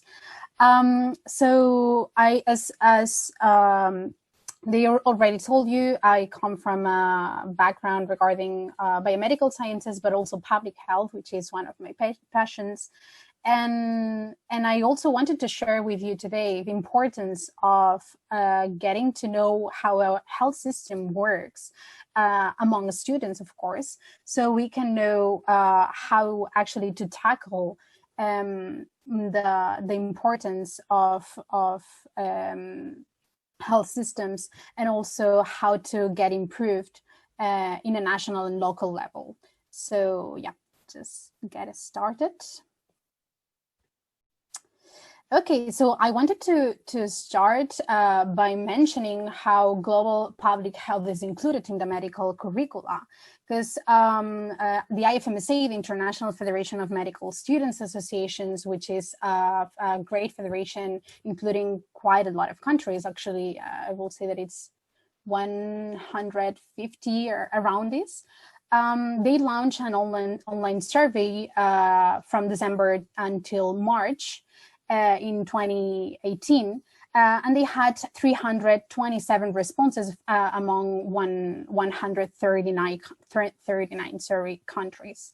And they asked to themselves how public health is assessed in the medical curriculum and how important this is in the medical schools. So they wanted to know the importance or like the opinion of students when it comes to learning more from public health in their medical curricula. And here you see some results. They actually have more that you will actually find in this student's toolkit. But I wanted to stress the importance of two concrete results. The first one is the one that you can see here in the left. They asked to the responders the importance or what range of public health knowledge they think that should be taught during medical schools. And you can see that the great majority actually said that it's important to have local community public health, but also national public health and global public health as content within the curricula. And then afterwards, they asked to themselves as well and to the responders whether they think that public health should be taught in an alone course or also as a degree program. And the 71%, so actually the great majority, also said that it's important to have in both stands in the both types or both options, so as an alone course, but also as a degree program. So I think that we could all see that the students value the content that they learn in regards to public or global public health. And then afterwards, we could ask to ourselves what happens with health systems, because they are actually a great topic within global public health. And health systems are often left behind. There's actually one study that assessed the framework that the different medical curricula have in regards to health systems, and they saw that there's actually no framework to include these in the curriculas. So of course we will actually need to work towards that in order to include this content in an inclusive and critical way, so that it's not marginalized in the medical schools, and that the students can get to know more about their own health systems, but actually the importance of getting to know other health systems. That's why the importance of a globalized world and getting to know the different types of systems that you can actually find in different countries. But as we said, there's no actual framework that could assess that. So I wanted to do a short analysis with you all when it comes to health systems and how these health systems can actually, or how students can identify these health systems within their own context. So if we're talking about health systems, we will actually talk about them or analyze them in a framework that the WHO developed some years ago, the WHO Building Blocks Framework. And here you can see the 6 building blocks that this framework identified. And health systems as a whole, we can actually define health systems as the conjunct or like the branch of institutions, organizations, and also people that work towards providing health to the general population. And that's why I also pointed out people in the center of this diagram, because people are sometimes the element that is left behind when it comes to health systems and when we talk about health systems. So yeah, I just wanted to point out that people is actually a crucial point within health systems and as a crucial element as well. But if we go step by step, so if we identify the different building blocks, as we said, we have 6. The first one is regarding service delivery, which comprises quality, access, safety, and coverage. But if we talk about service delivery and we think about our own context as students, you can even think about you being in a hospital during your internship or even other contexts that you have experienced as a healthcare student. You could actually think about what's the quality of the services that you have learned throughout the different years that you have studied in the medical curricula or in the medical school. But you could also think about who is covered in your country or in any country, because as we already said, we live in a globalized world. So I'm sure that apart from the health system that we will need to experience in our own country, we will also need to face other situations in other countries and other health systems. And finally, we could also ask to ourselves, what's the offered safety of the techniques that we are learning in the university? So actually, we could identify different things from this service delivery, which is one of the pillars of a health system. Then afterwards, we have health workforce. And actually health workforce, we are all health workforce because we will be the professionals of the future. But a well-performing workforce consists of human resources management, skills, and policies. And I highlight these skills and policies because they are the elements that we sometimes forget because we are not that used to work with them probably. But if you think about this, you can actually ask to yourself as well, is my university or is my school providing me with all the needed skills and knowledge for me to be a good professional in the future? So we could actually ask to ourselves whether we are learning enough in regards to public health, which is right now a great topic with COVID-19. But we could also ask this to ourselves when it comes to climate change, which is also a topic or a problem that we will all need to face in the future and right now, but it's not included enough or yet in the medical school, for instance. And finally, health systems, which is the topic that we are talking about today. Then afterwards, we could also ask to ourselves, how are the policies of my country when it comes to any kind of service that we are providing as a health system? And also another question that you could ask to ourselves in a more practical way. So for instance, the spots that your hospital has for healthcare workers, because if you are doing an internship in a concrete hospital, you will also need to work with other professionals that are already working in that hospital. And perhaps this is actually a very practical question that you could ask to yourself in order to know the number of spots that this hospital or the national health system offers to the professionals, and also the spots that you will actually need or have in the future as a professional as well. So this, when it comes to health workforce. Then afterwards, we have information. So a well-performing system ensures the production, analysis, dissemination, and use of timely and reliable information. Okay, we could all agree with that.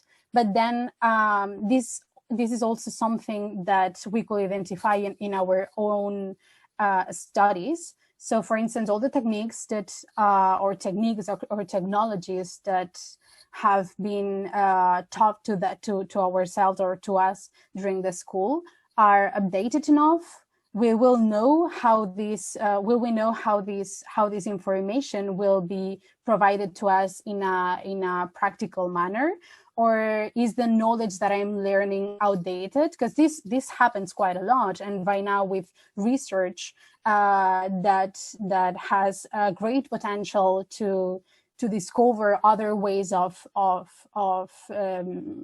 practicing the clinical medicine, it's actually a topic that we should ask to ourselves whether we are updated when it comes to the information that we learn or not. Then afterwards, medicine and technologies, and this is actually a hot topic when it comes to, for instance, vaccines, when it comes to COVID-19, as we said, etc.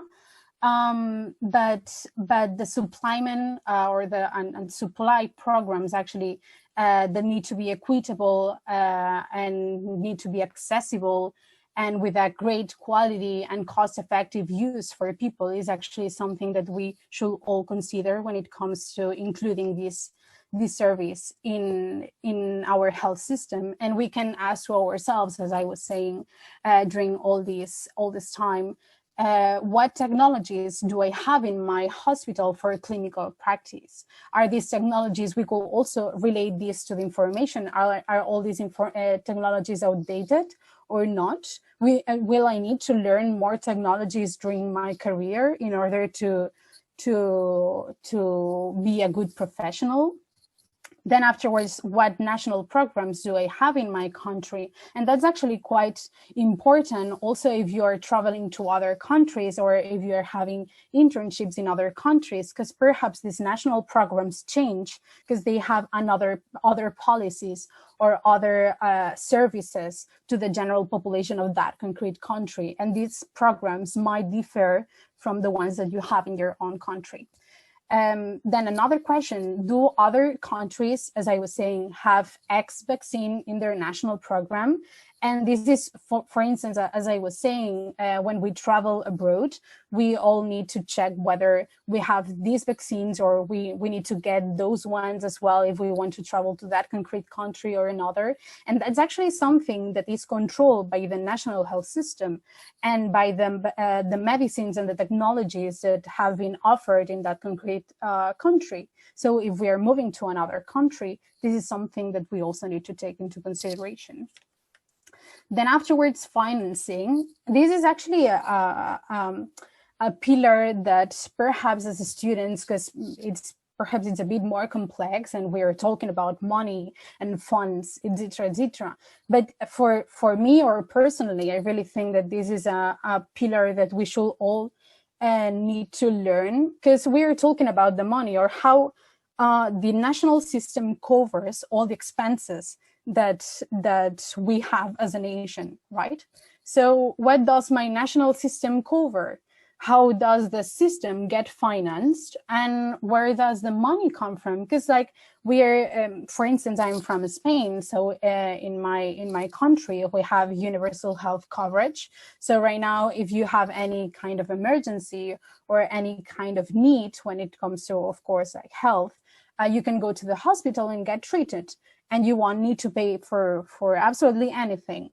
But are we thinking about the costs and expenses of this service? Because we won't be paying for them, but someone needs to pay for them.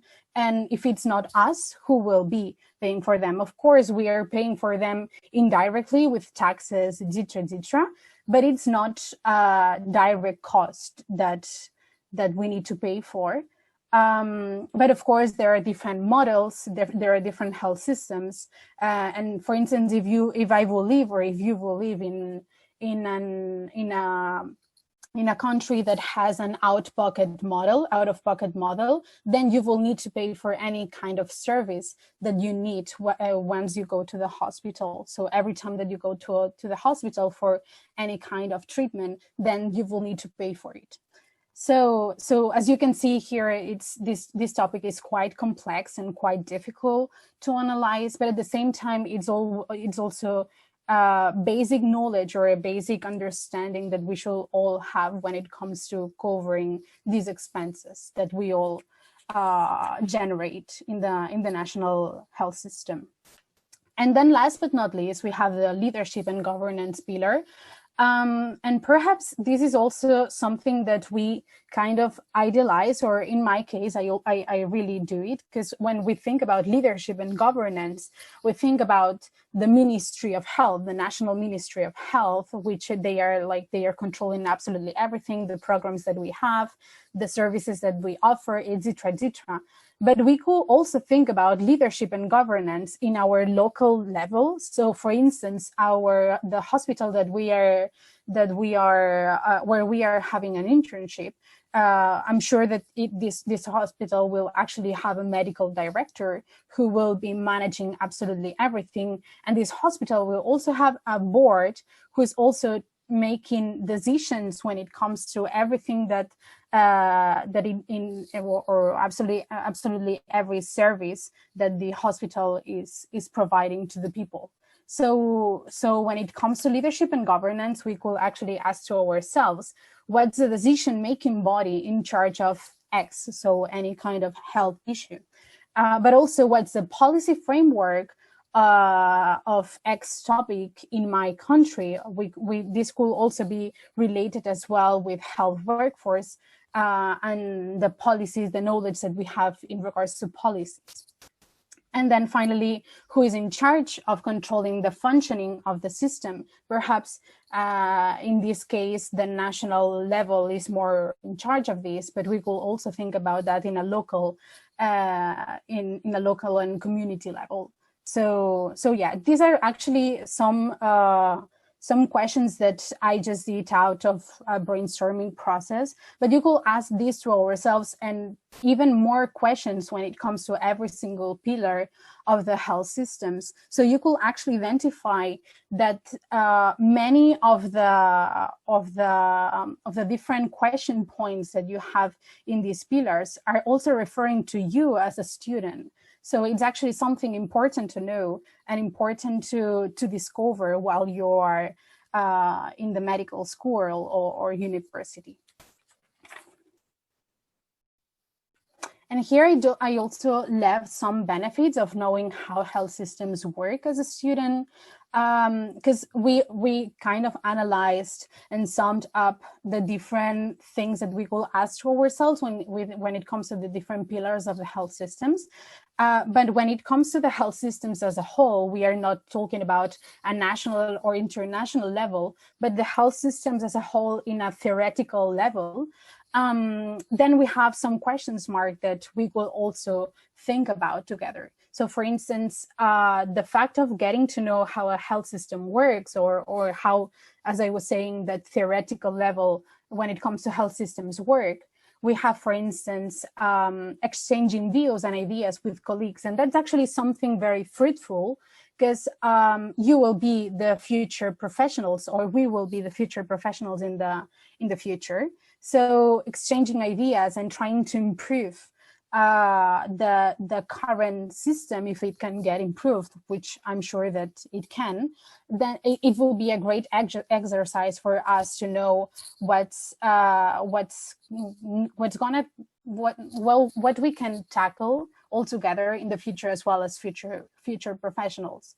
Then afterwards, a globalized world. We all know that we live in a globalized world, and that's actually something that we should need to bear in mind. And we can see that with the example of the COVID-19, because the COVID-19 has affected every single country of the world, perhaps not every single, but I'm sure that the 99%. So this problem, this national problem that a concrete national health system need to tackle is also a problem that another national health system has also need to tackle in this manner. So it's not an individual, an independent fact. It's actually something that is acting globally, and that, of course, partnerships and other efforts that we will take together are of course beneficial for all of us, not nationally, but also internationally and globally. As I was saying as well, future professionals, we will be the future professionals of the future, of course. So So this is something that we should also take into consideration also when it comes to exchanging ideas, views, opinions, because in the end, we will be, I'm sure that any student who is right now studying medicine or any kind of healthcare study will be, for instance, the Ministry of Health of, I don't know, any kind of country. So this is actually something that it's really important, because right now we are taking, or we are learning the knowledge that we will need to use in the future. Then policy implications for people. Of course, when we see in the television that the government has approved this and this law, we of course know that this will apply to us in some cases, but we should also take into consideration that any kind of policy has implications in our own lives, and also in our daily basis.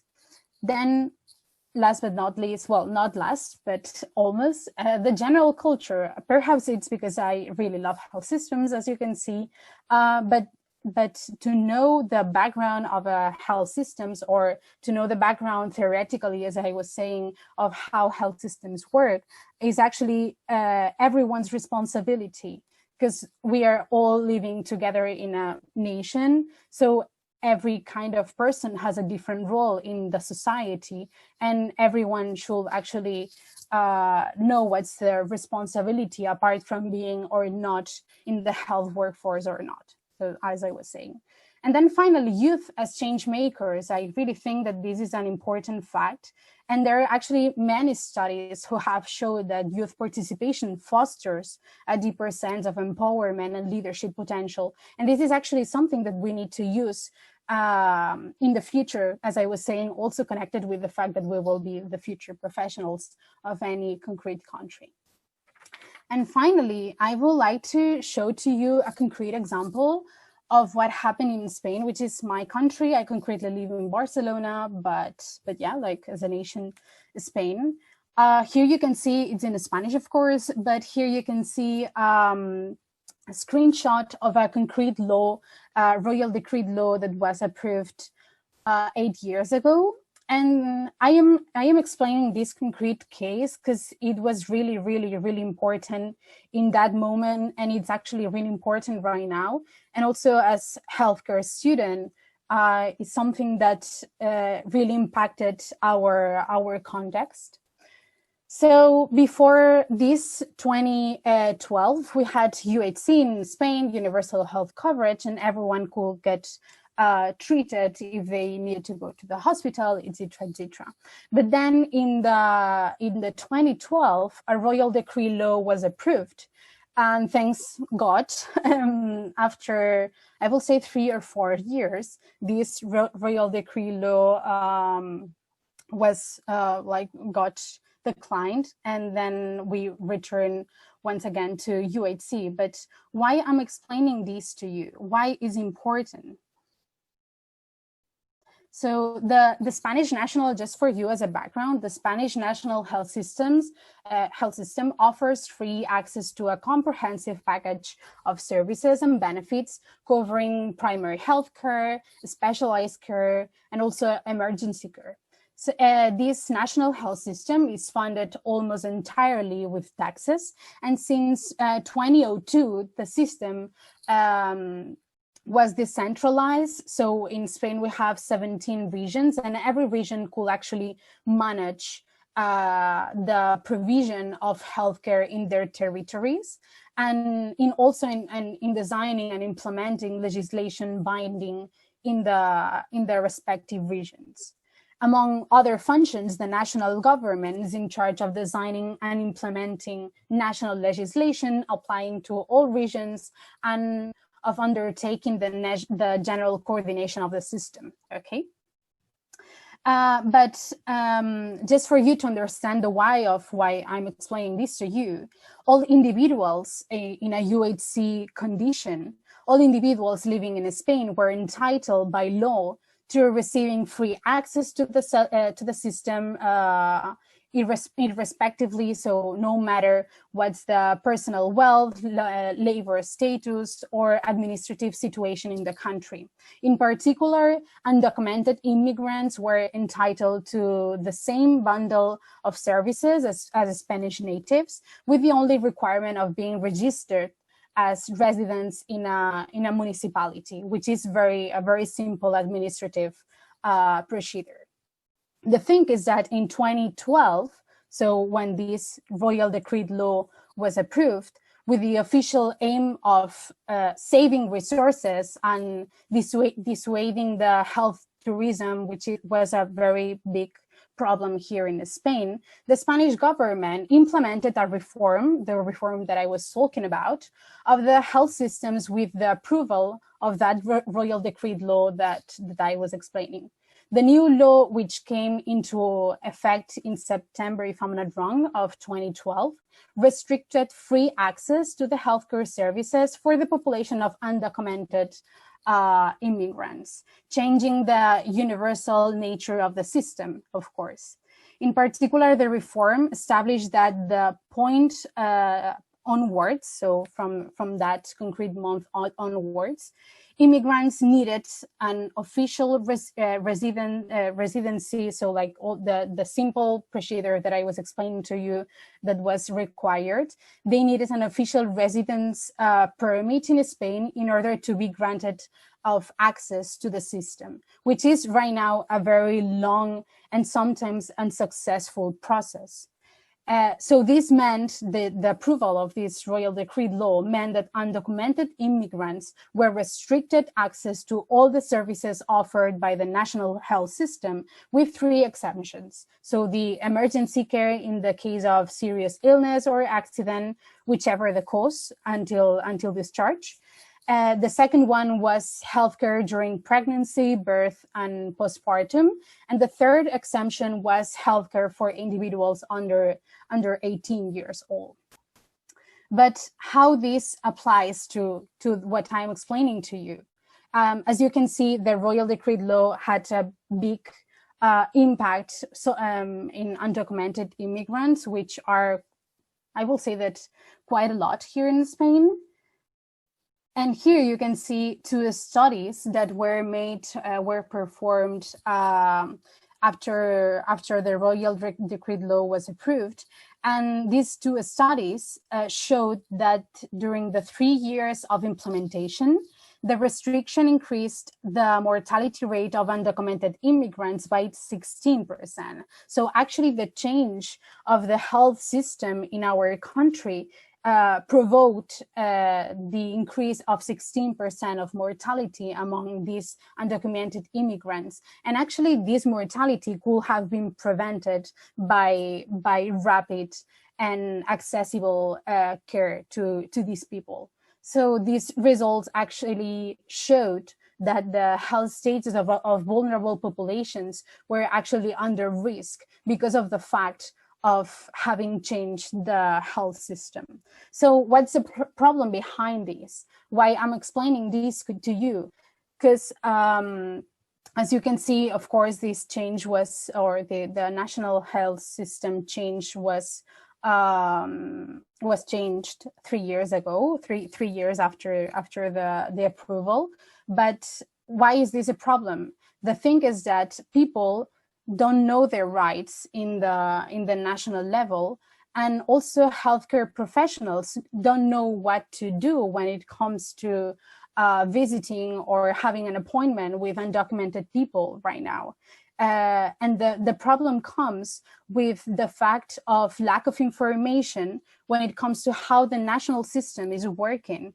Because I can actually explain you a personal experience of one of my friends who was visiting the hospital, because she's actually a medical student, and she was in the hospital, and one undocumented person came to the hospital because of an emergency, and this person could not be treated, and this person was not treated because of the fact that healthcare professionals didn't know that they could actually help these people, and that these people had the right to be helped and had the right to have access to healthcare. And that's the problem. The problem is that people, both the healthcare professionals, but also the students in that case, didn't know how the health system worked in that concrete point, because it was right after the decline of this national health system decreed law. So here's where the problem comes from. What's the right of the people who should have access to healthcare, right? So yeah, I just wanted to leave this part of the, well, not part, but this presentation with this thought, with this take-home message, because of course the fact of sharing what's the right of people when it comes to healthcare access should be promoted nationally, but we can afford unnecessary and preventable diseases just because people didn't know that they could go to the hospital. So as a students, we should actually promote this as well, and promote the fact of getting to know a bit more about health systems and how the health systems of our country work, and also internationally. So we could also help people in a community level, but also in the international one. So yeah, that's mainly it from my side. I don't know if I'm running out of time or not, but yeah, I will be glad to answer to your questions if you have any. And then, yeah, that's it. Thank you so much. Thank you so much, Blanca. The question is a little bit late. We'll have the lecture by Dr. Marina Souza first, and then we'll have a discussion table, okay? Super.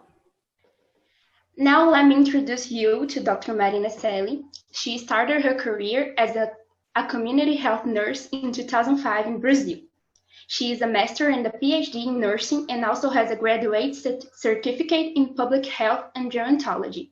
She is currently an associate professor at the Department of Public Health at the College of New Jersey. She works as a hospice nurse for Penn Medicine Principal Hospital in New Jersey, USA. Today, she will talk about successful global initiatives in aging. Welcome. Thank you.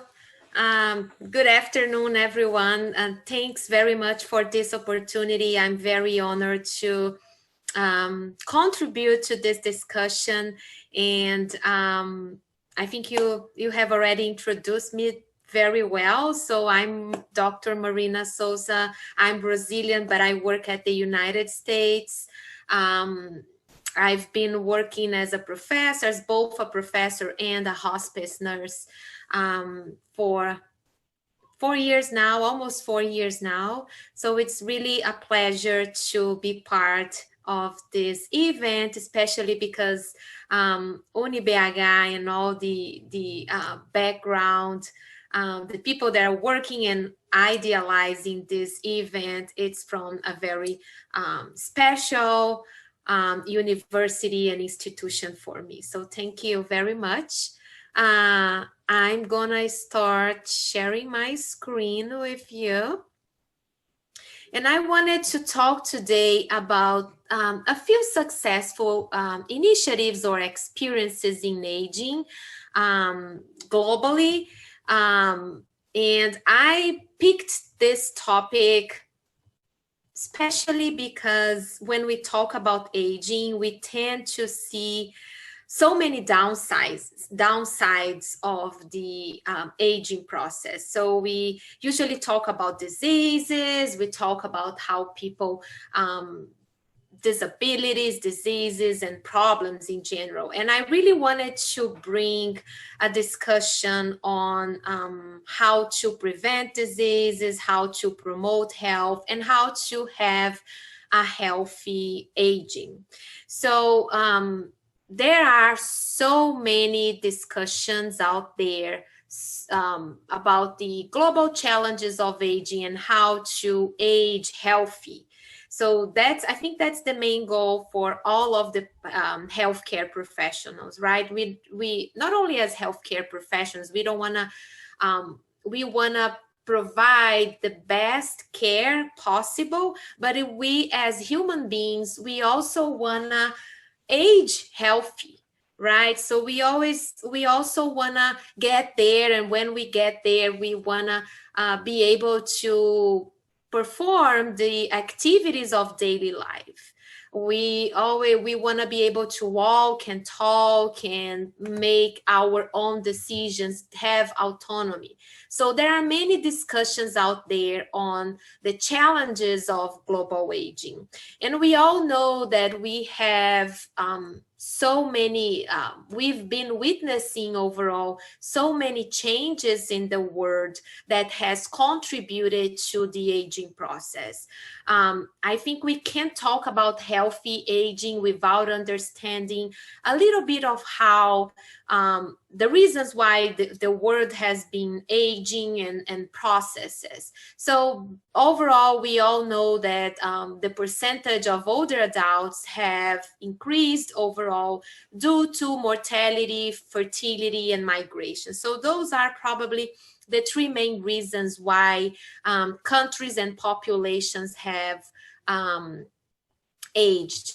And I wanted just to highlight something here. As you can see here, we have in 1992, the world's 20 oldest countries. So as you can see, when we analyze the percentage of population 65 years and over, and if you take a quick look on the countries on your left, you're gonna see that we have basically high resource, well-developed countries, right? Especially in Europe.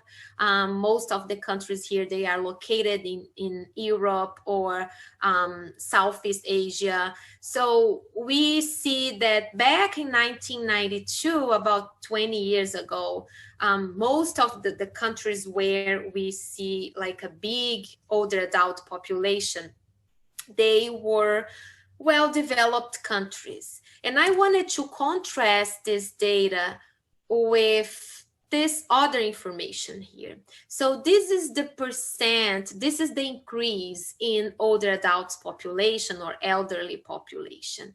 So as you can see, look at the top 10 countries that have had their population increasing over time, and the projections for 2025.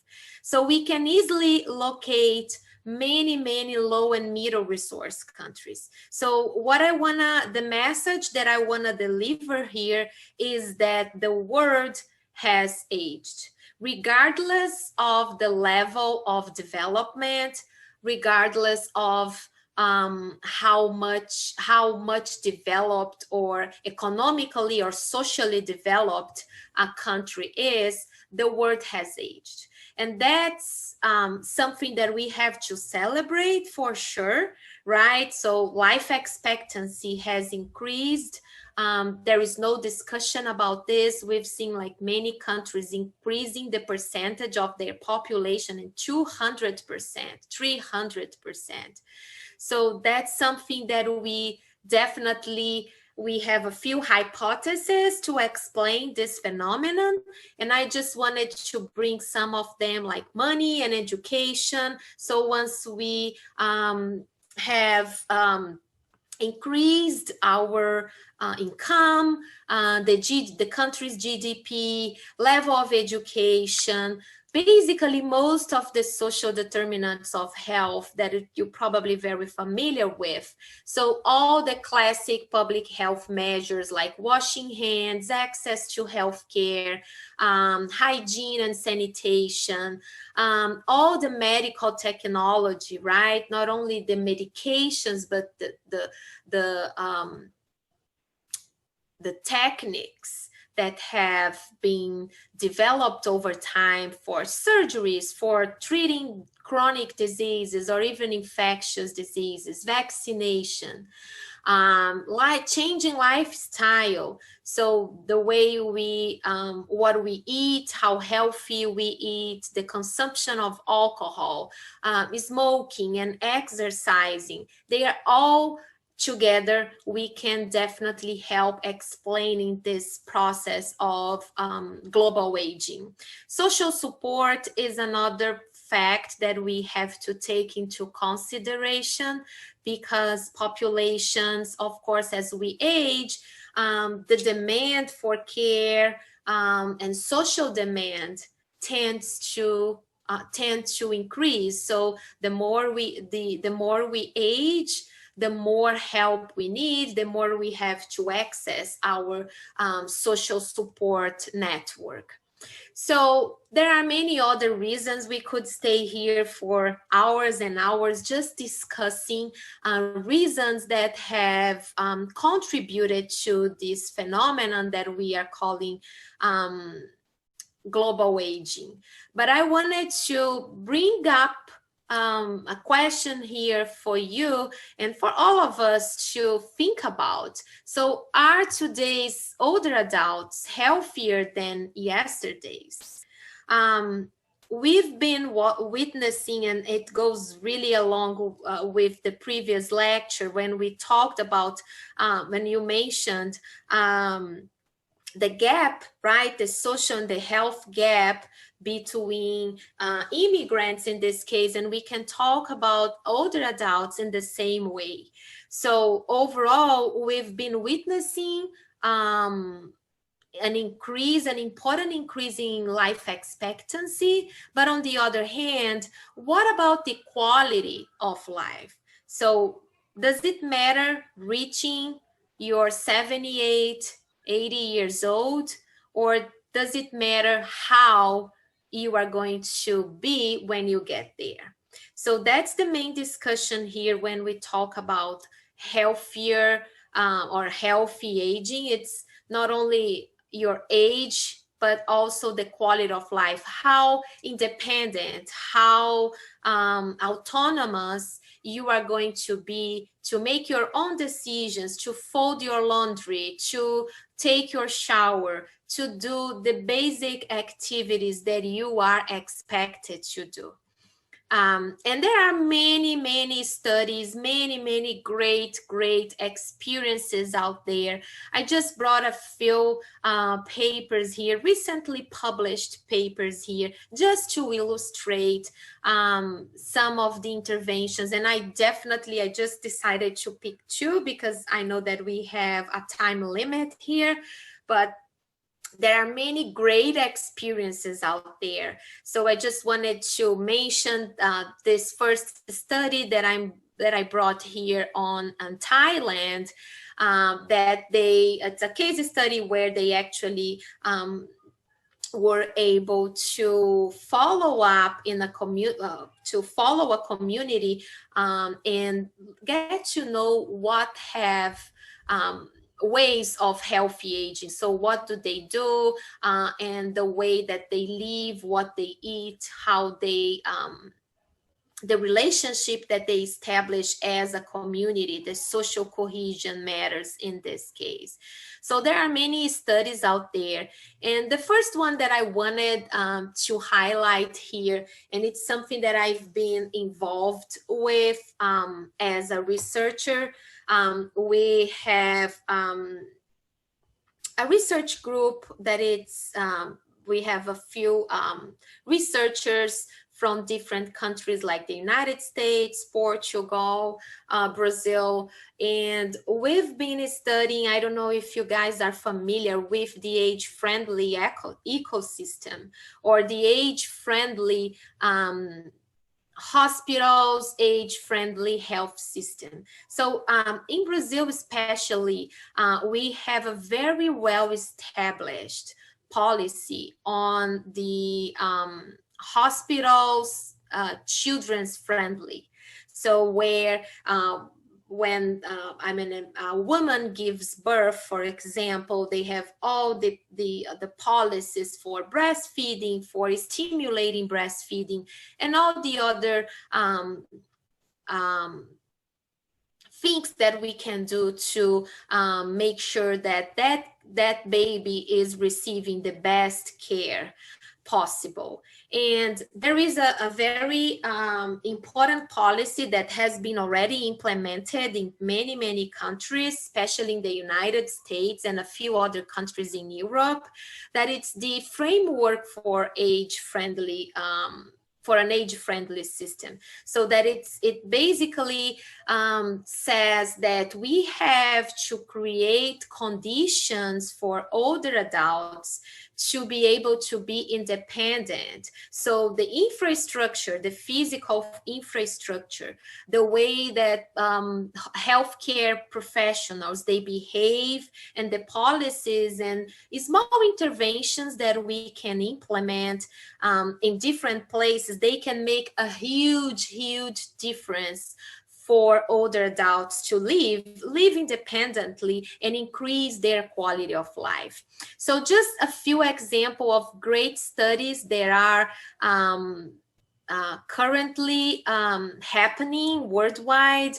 So why not have an age-friendly slums? So we have nowadays in many countries, this is in a country in Africa, but in South America, we have so many slums, so many favelas, right? And we have so many older adults living there. And we know that sometimes the geographical organization or the physical organization, they're not age-friendly.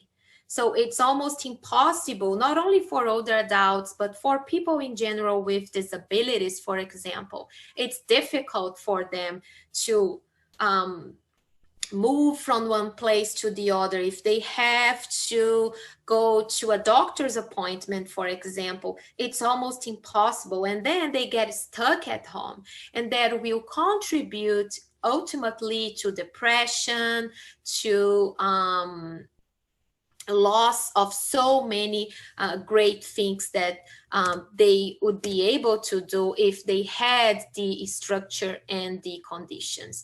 We also have many, many studies supporting aging well on research, and we have policies and studies that have been already implemented in many countries, creating what we call age-friendly hospitals and health services.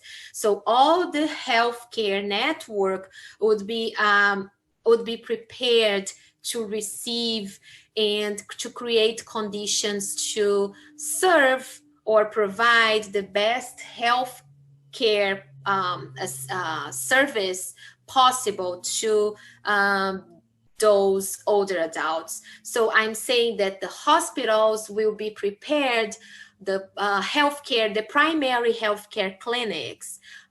We have great examples, especially in Canada and in the Scandinavian countries, where we have age-friendly cities, right? Where you can find a great sidewalk that older adults can walk safely with a really low risk of falling, for example.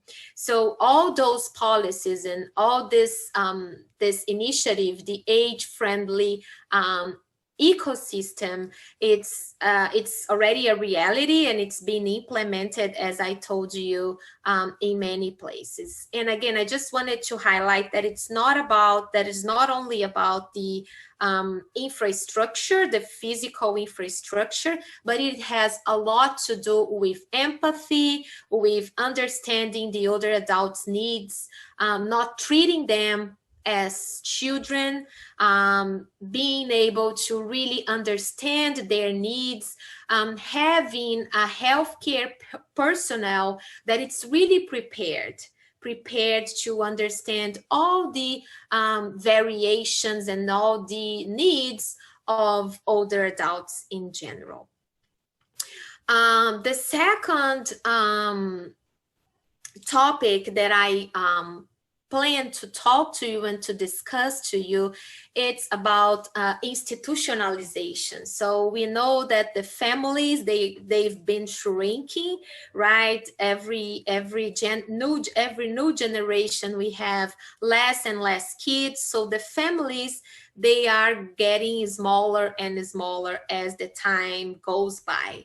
And institutionalization, it's something that it's in a few cultures, I would say, especially in South America, institutionalization or taking your parent to a long-term care facility, right? The nursing homes, or different names that we can call asilos or whatever, can be understood as something bad, like, oh, my kids took me to this institution, they don't love me, or they don't want me close to them. But we see that we definitely need to re-signify the long-term care facilities, something that it's very, very important to us if we really want to change this culture. I'm going to give a personal example. I have 2 kids. I have no expectations at all that my kids are going to be able to take care of me.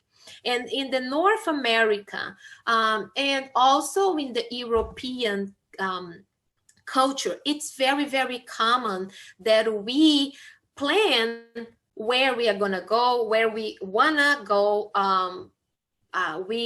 People tend to choose the institution, the long-term care facility that they are going to live. And this is just something absolutely normal, because overall, the older adults, they don't want to be a burden for their kids. So it's something that it's just accepted socially. On the other hand, in Brazil, I can give the example of Brazil because I lived in Brazil for over 3 decades. But in South America in general, it's not the way it actually is. Because especially the long-term care facilities, they are known as bad places where you are going to get depressed, your kids are going to dump you there, and they'll never show up again. Usually the infrastructure, it's terrible because people can't pay for a private long-term care facility, so they are going to end up going to philanthropic long-term care facilities, which actually lacks the long-term care, the philanthropic long-term care facilities. They usually lack infrastructure, enough healthcare personnel, home health aides, nurses, physicians, physical therapies, and so on. So we definitely need to change this approach in many, many countries. And the example that I bought here, and I know that we won't have time, but the YouTube video that I have the link here, and I can send it to you. But if you Google the Dementia Village, a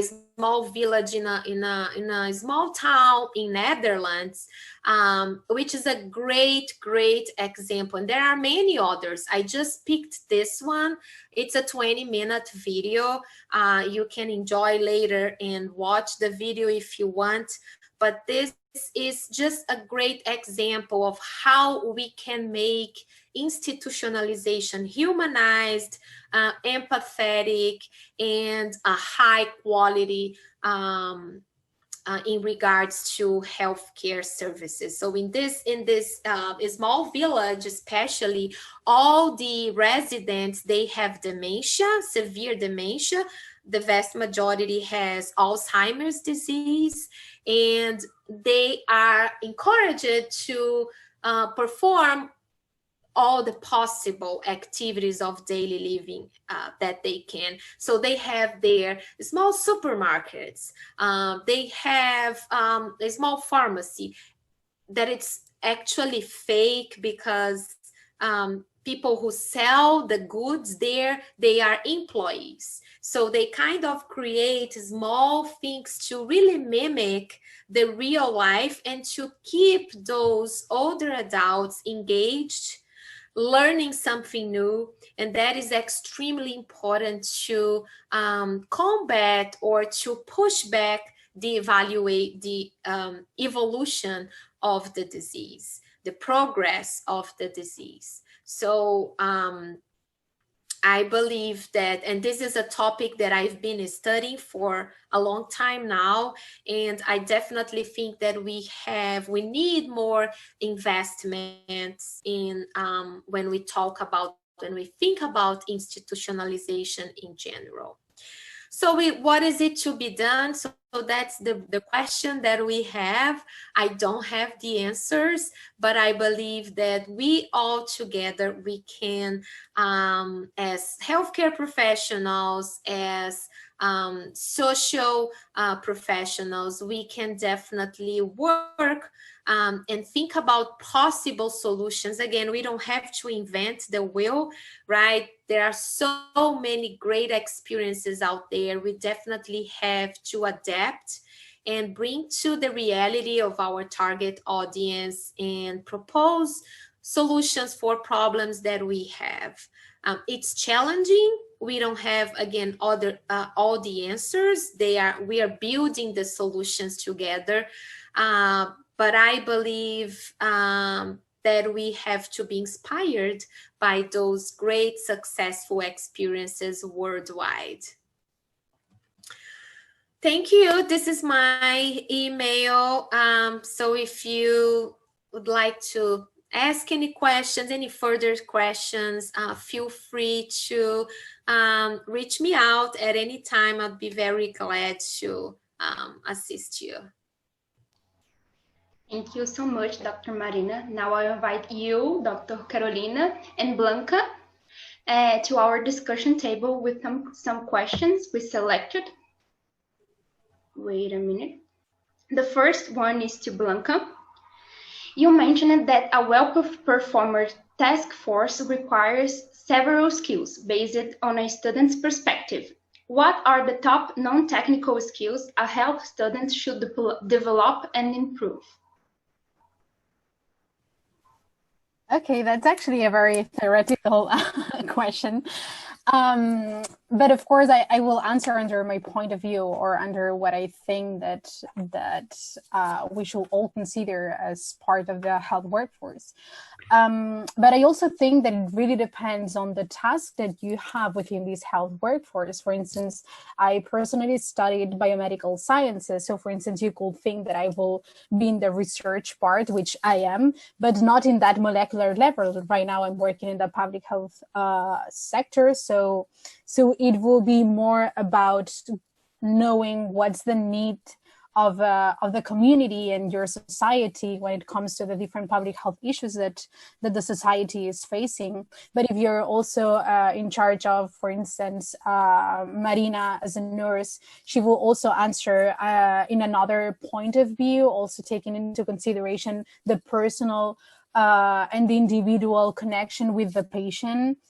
If you will be talking about this with a medical or a doctor, they will also think about this in a more clinical way, and perhaps a nurse as well.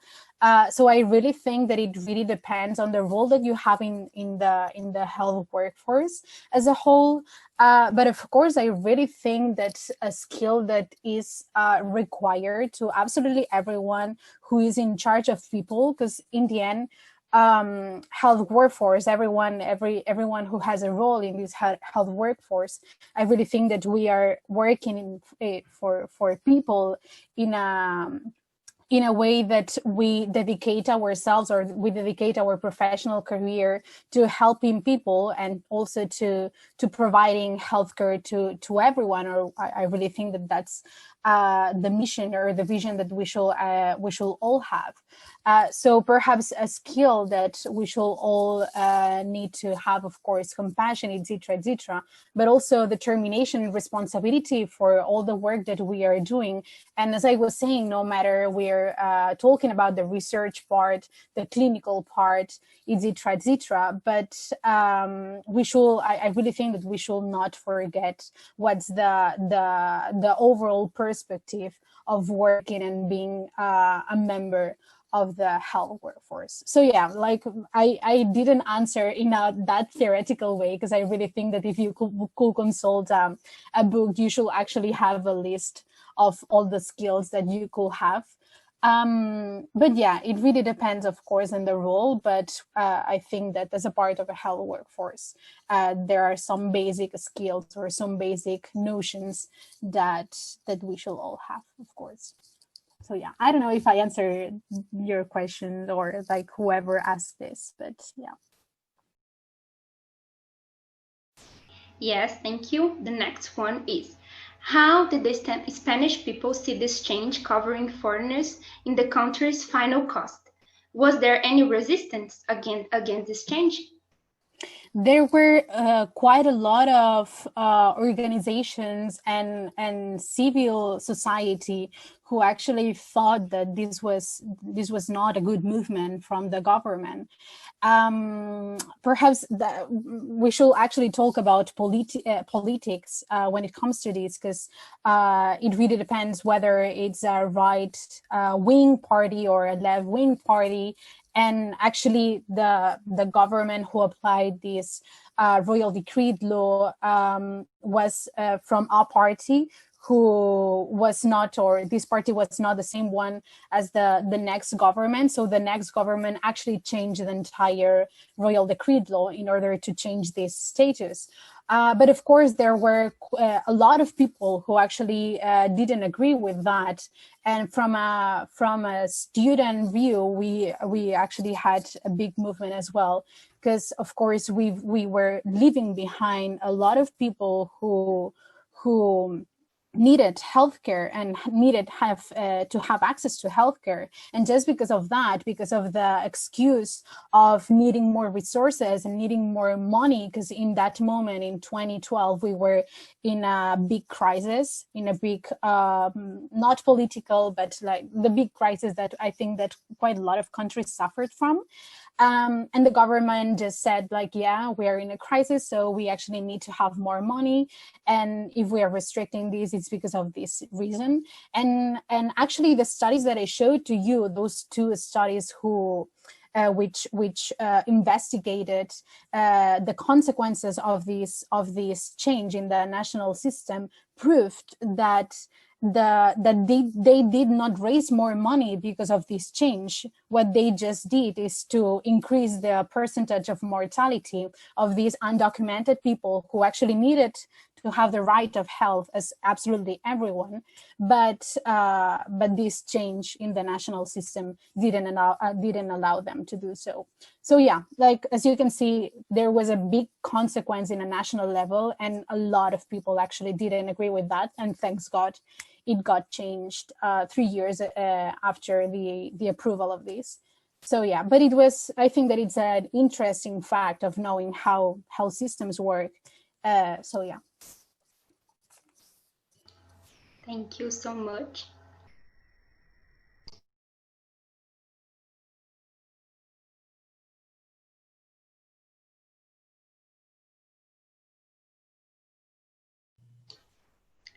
We can't hear you. Dr. Carolina, wait a minute. Oh, I think it's fixed. You muted. She's muted. Oh, she's muted. I thought it was her speaking, not you. You're still muted. Do you want me to ask the questions? Let's see now. Oh, yes. Okay.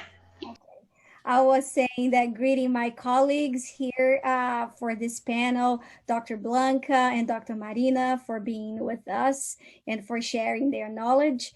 The next questions that we have is for Dr. Marina. We got some interesting questions. So I'm going to start by this one.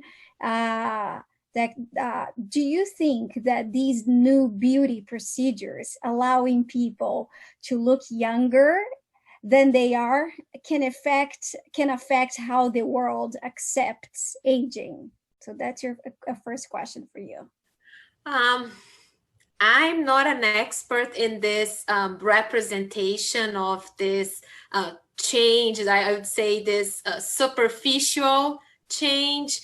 But I think so. We tend to deny the aging process, right? All of us, nobody wants to get old. That's the reality. That's what the social media shows. That's what we've been fighting against this process. Nobody actually thinks or accepts that we are going to get old, and once we get there, people want to look younger and not really being able to take a shower, to move from or transfer from the bed to the recliner. Nobody thinks that, well, I want to be able to, I don't know, we use the bathroom independently. So I want to be able to manage my money to buy whatever I want to buy. So I think that we've been living in, yes, in a society where we take it for granted, right? We are concerned about our appearance, but we don't actually look in depth into other very important things. And of course that, and it will vary according to the societies. Like if we look at the Western, I would say the Oriental society, and we can take Japan as an example. They are extremely, extremely respectful to the older adults. Getting old means getting wiser, right? So everybody, once you get old, you are considered the most important person of that family. Like everyone will really respect and recognize the grandparent, for example, as the most important or the wiser person of that family. So it will vary, I believe, according to the society too. But there is, I think that there is a trend to really be more concerned with the physical appearance than actually other that I consider more important factors of aging. Great, thank you. We have another question here for Dr. Marina. In the book, The Mortals, even in institutions well planned for elderly people, the authors state that the elderly felt depressed when leaving home. What would be the strategy to make this process lighter and easier for the elderly, for the older adults leaving their homes to go to a long-term care facility or a nursing home? Well, we know that many, not only depression, but we have many other conditions that incidence is way higher in between or among institutionalized older adults when compared to older adults living in the community, right? So not only depression, but when we look at falls, for example, we have a huge difference in falls when we compare older adults living in the community and those compared to those living in institutions, in long-term care facilities. And the same appears to, it's the same pattern for depression. We have about 3 times more, at least 3 times more. Of course, it depends on countries, it depends on, we have a huge difference between when we compare private and public/philanthropic institutions. But I think that the number one reason is the social and family support. Many qualitative studies, when we get to talk to those older adults and get to learn from them what exactly bothers you, because okay, we have this huge incidence of depression, right? Okay, but what actually is causing the depression? So the main 3 reasons I would say is for it wasn't planned. So my child just brought me there. Nobody talked to me. I was brought there in the very last minute. I was informed that I was going to stay here for a week or 2, and it's been 3 years, and it's been 10 years. So this lack of planning and acceptance, I think this is one of the reasons. And the second reason that actually happens a lot, especially with single older adults. So for my personal experience, when we have many older adults that was never married. So their social support and their family support is very restricted. So sometimes they had siblings, but they all died. So they don't have kids. They have a very far niece. And we know how difficult it is, especially depending on the disease that this older adult developed. It's difficult sometimes to take care, even taking care of your parents. Imagine a very far auntie or a very far uncle that you don't have that strong bond. So family support is definitely one of the great reasons that we can decrease depression among institutionalized older adults. So we have to create ways to get the family engaged. We have, especially in philanthropic and public long-term care facilities in many countries, there are so many rules for visits, for example, right? I have a personal experience preceptoring students in a few long-term care facilities in Belo Horizonte, where visits were allowed Monday and Wednesday from 2 to 5. Most of people, they work at this time. So we have to create more flexible schedule for people to be visited, because sometimes it's not that, oh, the family just abandoned, but there are so many barriers for families to really get to see their loved ones. So I think that there are few things that we can do, doable things, easy things that we can do to make this approach easier. So improving, I think they're working on planning and being very transparent and empathetic and getting to talk to the older adult before just leaving them there, dumping them there and disappearing, and creating ways to strengthen the bond between the older adult and the family by removing the barriers.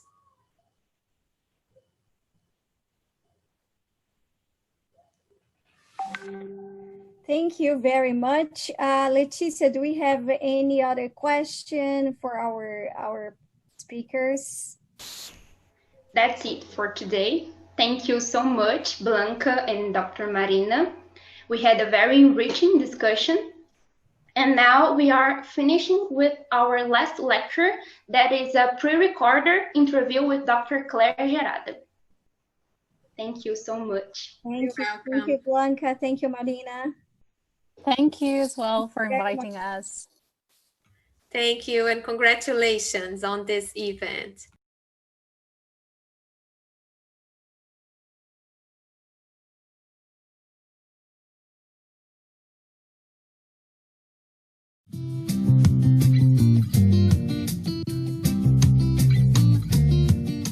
Good morning, everyone. My name is Marconi. I'm professor at Centro Universitário de Belo Horizonte.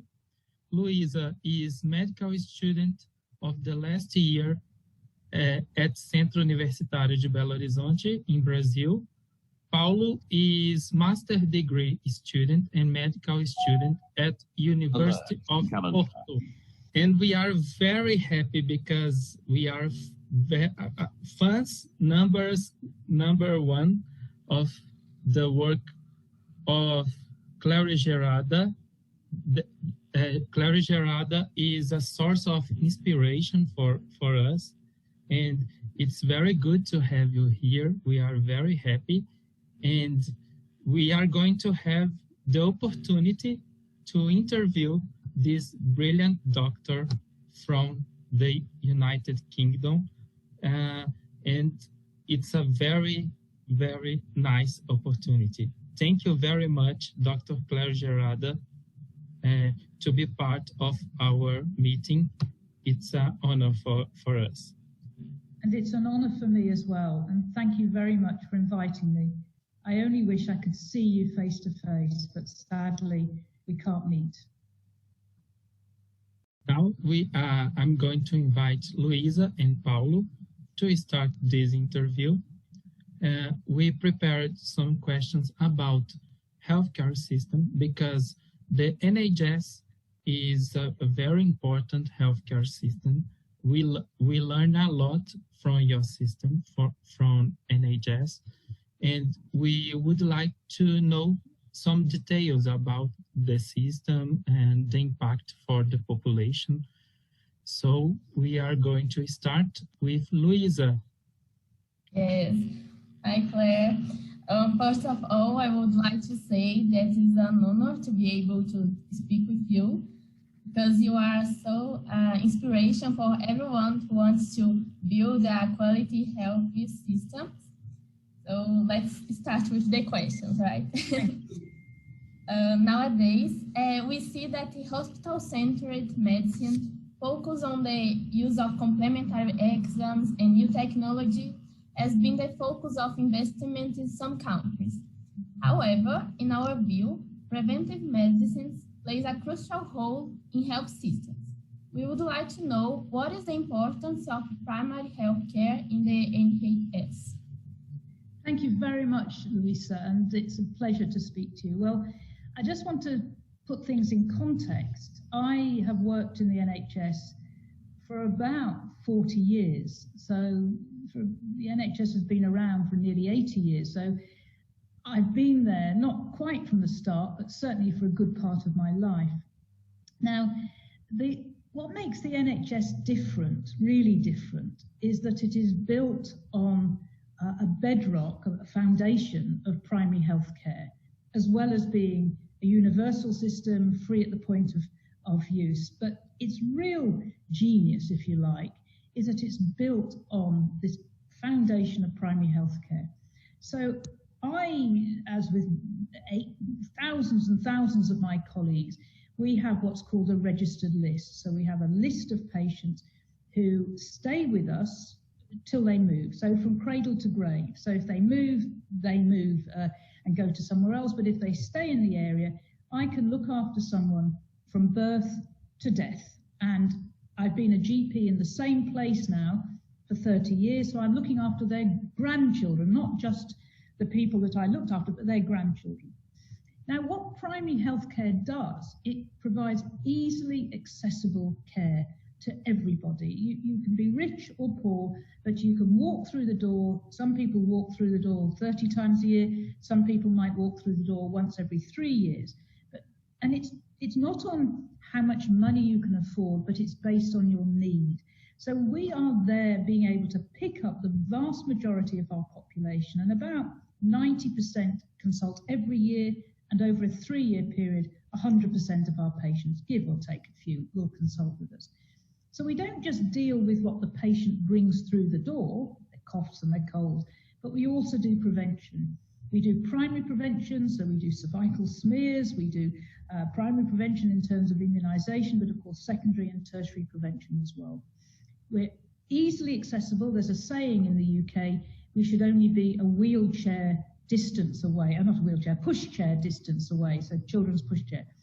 Now, of course, with COVID, it's all changing, but every single patient in this country will be registered with a GP and they'll know which practice they're registered with. So we're a very, very accessible service that holds and manages uncertainty. We don't deal with diagnosis and single illnesses. We deal with uncertainty and the whole range of the patient. So to my mind, what makes a health system good is having primary healthcare system. But Luisa, there isn't a health system in the world now that can afford to have healthcare unless it invests in primary healthcare. Because we're becoming much more chronic and complex, multiple morbidity, living longer, you have to have a generalist at the front door, and you have to have an easily accessible service at the front door, such as primary care.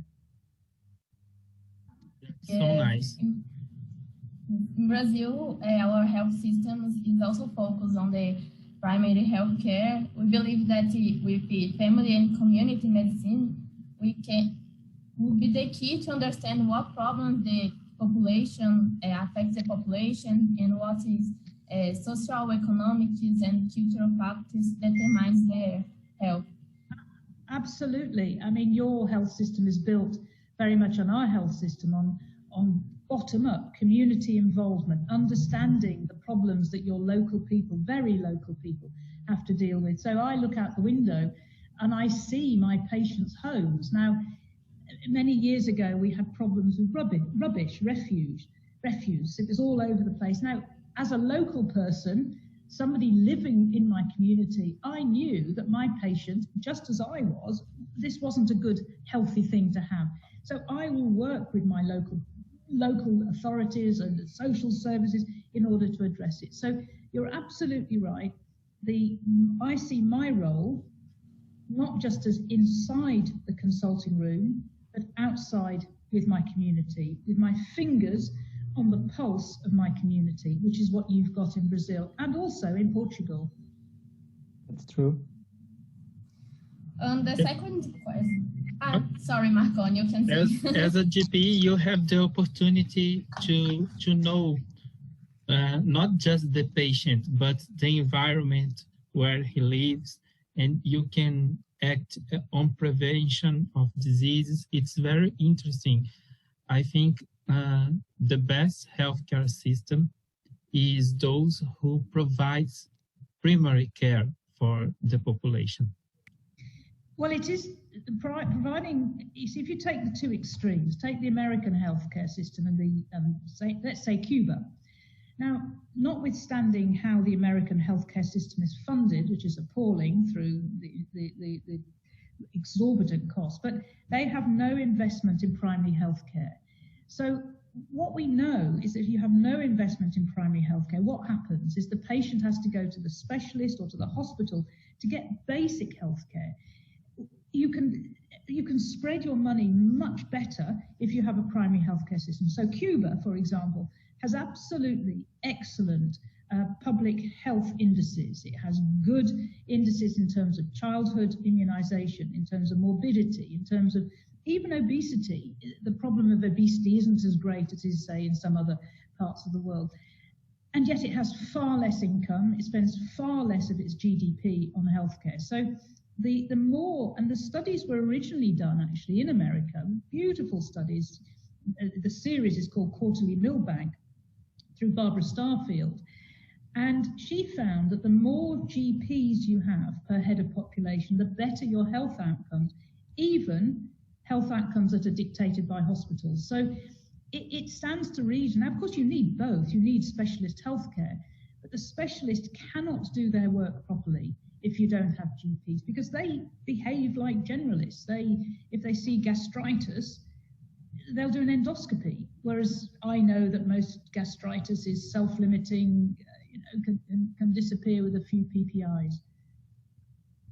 Here in Brazil, for example, we have a very big population, and we have some social and economic problems also. For this reason, I believe that a healthcare system who provides primary care of good quality will impact our lives in a very, how can I say, in a very big, it will be a very big impact. So I believe that we have to learn from you how to do a good program of health, of primary care. On a population, you'll get better outcomes because you're spreading healthcare across a larger population. Now, if you take individual though, so because individually, if you have a lot of money, you can afford to go and get the best healthcare. Again, if you look at the United States has some of the best healthcare in the world, but only available to very, very, very few people.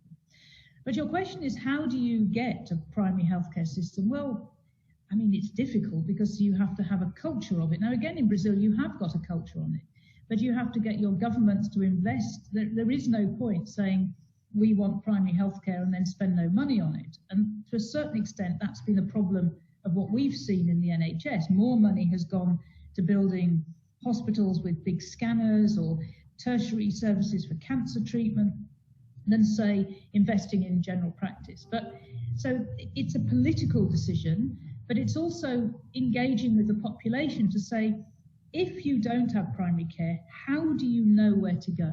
Even as a doctor, how do you know where to go? If you've got a headache, you might go to the neurologist, but your headache might be due to arthritis. You know, how do you go? Let alone if you've got a multiple morbidity problem. So it's important for folk like you, for people at the start of your careers who are very intelligent and involved in this, to get into senior roles in policy, senior roles in medical politics, and just keep driving it. Very great. We see nowadays there is a tendency of part of some governments to privatize health systems. We want to know, in your opinion, what are the benefits of a country have a universal and public health system? Thank you. I mean, the long and short of it is any private healthcare system, its responsibility is to its shareholders. I think that's probably the same in Brazil and the same in Portugal. If you're a private company, your responsibility is to make money for shareholders, full stop. Whereas in an insurance health system, such as our system, your priority is to make your best value for money and to make sure that the patient gets care according to need and not according to want. So in a private healthcare system, the incentive is to sell healthcare to people. And I can easily do that as a doctor. I can spend 1 minute with somebody and persuade them they need to spend some money on getting their mole sorted or their pain sorted. Whereas in a publicly funded health system, there isn't that incentive. Your incentive is to save money, not to spend money. The most important aspect, though, of a private versus public is ability to pay. Healthcare, as far as I'm concerned, is a human right. And if healthcare is rationed according to your ability to pay, so, then it's not a system that I would ever want to work in. And I talk about, I'm sure you have the same in Brazil, the EasyJet, bucket airline versus the big corporate airline. We don't want to leave people waiting on the tarmac, waiting to fill into their aeroplane. We want to be able to provide according to need, not according to want. There's some noise on here. Is it me or is it the system? Sounds like an aeroplane. Can you hear it? Yep. Yes, I can. Yes. Is it my system or is it your system? I think our system, but Okay. I don't think we can fix it now. No, that's fine. But as long as you heard what I was saying, so I was a bit distracted. I mean, a publicly funded healthcare system delivers healthcare dependent on need and not dependent on want. It's also got much less what we call transaction costs. So when the NHS was purely public, the cost of delivering it was about 5% of the total budget. If you have an entirely private health system, then it can rise up to 30 or 40%. And those costs are costs of billing, costs of advertising, costs of claims, cost of getting money back into the system. So those aren't costs delivering healthcare. So there's lots of advantages of a publicly funded universal healthcare system, rather than, of course, the worst example in the world, which is the American healthcare system, where we know that 75% of all personal bankruptcies are due to people not being able to afford their co-payments, not that they're underinsured or they're uninsured, it's the co-payments they have to pay when they get ill on top of their insurance payments. In this context, for example, I would like to know your opinion about your opinion. In your opinion, what can low-income countries learn from the NHS?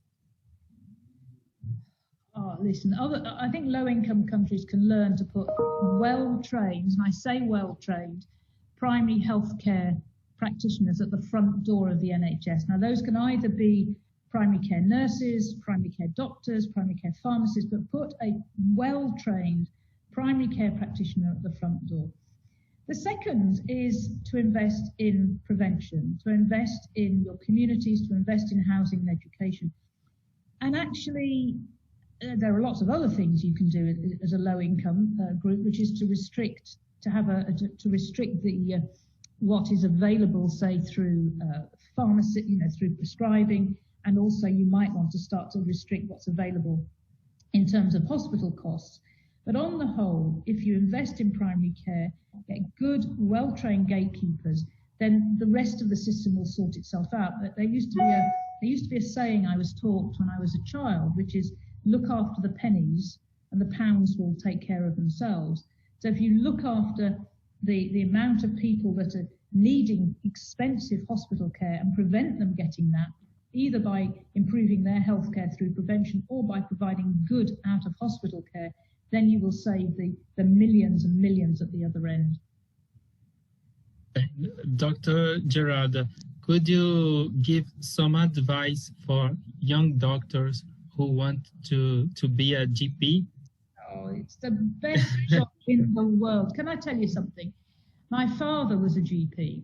So he came to the UK in the 1960s and he inspired me to be a GP. He inspired me by taking me out on home visits. He taught me what, I didn't understand it as a child, but he taught me about social deprivation. He used to show me families where they had no inside lavatories, 12 people to a tiny flat, tiny home, dirty, children with no shoes. And he used to tell me that the best way of addressing these inequalities was by investment in general practice. Now, I can remember him saying this and thinking that, Dad, you're a doctor, you're not a social worker, but actually a good GP is everything. They look after the patient in the consulting room and the patient outside the consulting room. Now, I have been a GP now for 30 years. I did psychiatry first. It is the most wonderful job. You can change what you do every few years, so you don't have to be always doing the same job. So I have been a GP along this side, but at the same time I work on drugs and alcohol, mental health. I'm now working on gambling, policy and practice. So it is the most eclectic, flexible job you can ever do. I feel sorry for hospital doctors. I mean, unless you reach the very, very top of your profession in a hospital specialty, you're stuck all the time doing exactly what you started, you'll do to the day you finish. Whereas I do so many different things than I did 30 years ago. So I think the clever doctors go into general practice and the ones that can't cope with life go into hospital medicine. And you'll make the most impact as a good GP. Patients come up to me, even now, send me letters telling me how much I helped them, and I can't remember what I've done, but you have such an impact. Thank you very much. Dr. Paulo, could you do your questions, please? Yes, let me just say that was inspiring to me as a young medical student, and in the next few years I will choose my specialty, and that's so good to listen. Amparo, you'll never be unhappy. You'll never be unhappy as a GP. But the one thing I would recommend is if you just do exactly the same thing all the time, then you will get burnt out. What you have to do is have to diversify, to do general practice as well as whatever you're interested. You're interested in public health or teaching or training. That's absolutely I think all of them, Paulo, because you have you want to be a teacher and a GP and a researcher, maybe. Paulo, I did. I'm a professor. I did academic papers. I did randomized controlled trials. I've been involved in research and development. I did that a few years ago, but I still get involved in research. I still write probably more academic papers than people who have got a full-time job in academia. So, I write a 3-weekly blog. I've just written a book. So you can do what you like as a GP, whereas in a hospital, unless you're right at the top and you can dictate your own terms, you're stuck. I can see myself doing that during my career. And Good. Now that you have talked about that you publish a lot of articles, recently you have, and I will quote, my life as a doctor, like everyone's, has changed beyond belief, maybe forever. The negative changes include, especially, the loss of personal contact with peers and patients. I have concerns about the impact of COVID-19 on doctors' mental health, and predictions from previous epidemics and pandemics showed that it may be profound. you have written this recently in an article published by the BMJ. Okay. What will you change to put physicians' mental health as a priority? A very good question. You see, before the pandemic, physicians' mental health across the world was pretty bad, even in Brazil and Portugal, maybe Portugal a little bit better, though some studies have shown not as good. Porto, I think you had a very good time. And it's the intensity of the workload. So it's the intensity. It's not just the long hours, it's what you have to do within those hours. It's the constant work. So I think every single country has to address it, because if you don't address the workforce, you won't have the workforce to look after patients. And it's not just about resilience building of the doctor, it's about changing the way we treat doctors, giving them rest, not having very long shifts, making sure you get rest and you get places to have hot food. So there. But with COVID, what I worry about with COVID, if you think about you as medical students and doctors, the most precious and pleasurable part of being a doctor is patient contact, isn't it? It's physically being with patients. It's physically being able to engage with them, physically being able to even to touch them. And I worry that as we're losing that, because we're seeing patients increasingly remotely, then we're losing the essence of medicine. Now, hopefully this won't go on for too long, hopefully. But I do worry that medicine is a relational activity. It's done between people, between doctors and nurses, between doctors and patients. And though we can do it remotely as we're doing, I think we're going to miss that relational activity that comes with physically seeing, touching, feeling, smelling, sensing our patients. Dr. Gerarda, I would like to ask you if the NHS, is it ready for the second wave of COVID-19? What do you think? Very good question. I went to the Nightingale Hospital in London. Now, in 2 weeks, they built a 4,000 intensive care bedded hospital. Now, they never put all the beds in, but when I was there were still 500 intensive care beds. Now, the first wave of the pandemic was mainly in London and the Southeast, and we, even in London, didn't run out of intensive care beds, okay? So we certainly had masses of capacity before, and with the Nightingale beds opening in the north of England, we have masses of capacity in the north. But what we haven't got is the workforce, because in my own profession, for example, 1/3 of our workforce are either sick, shielding, or isolating. Now, that must be the same everywhere.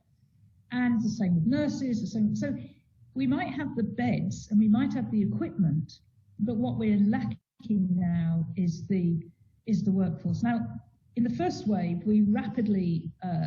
volunteers rapidly came forward, recently retired doctors, medical students. So I'm sure that will happen again.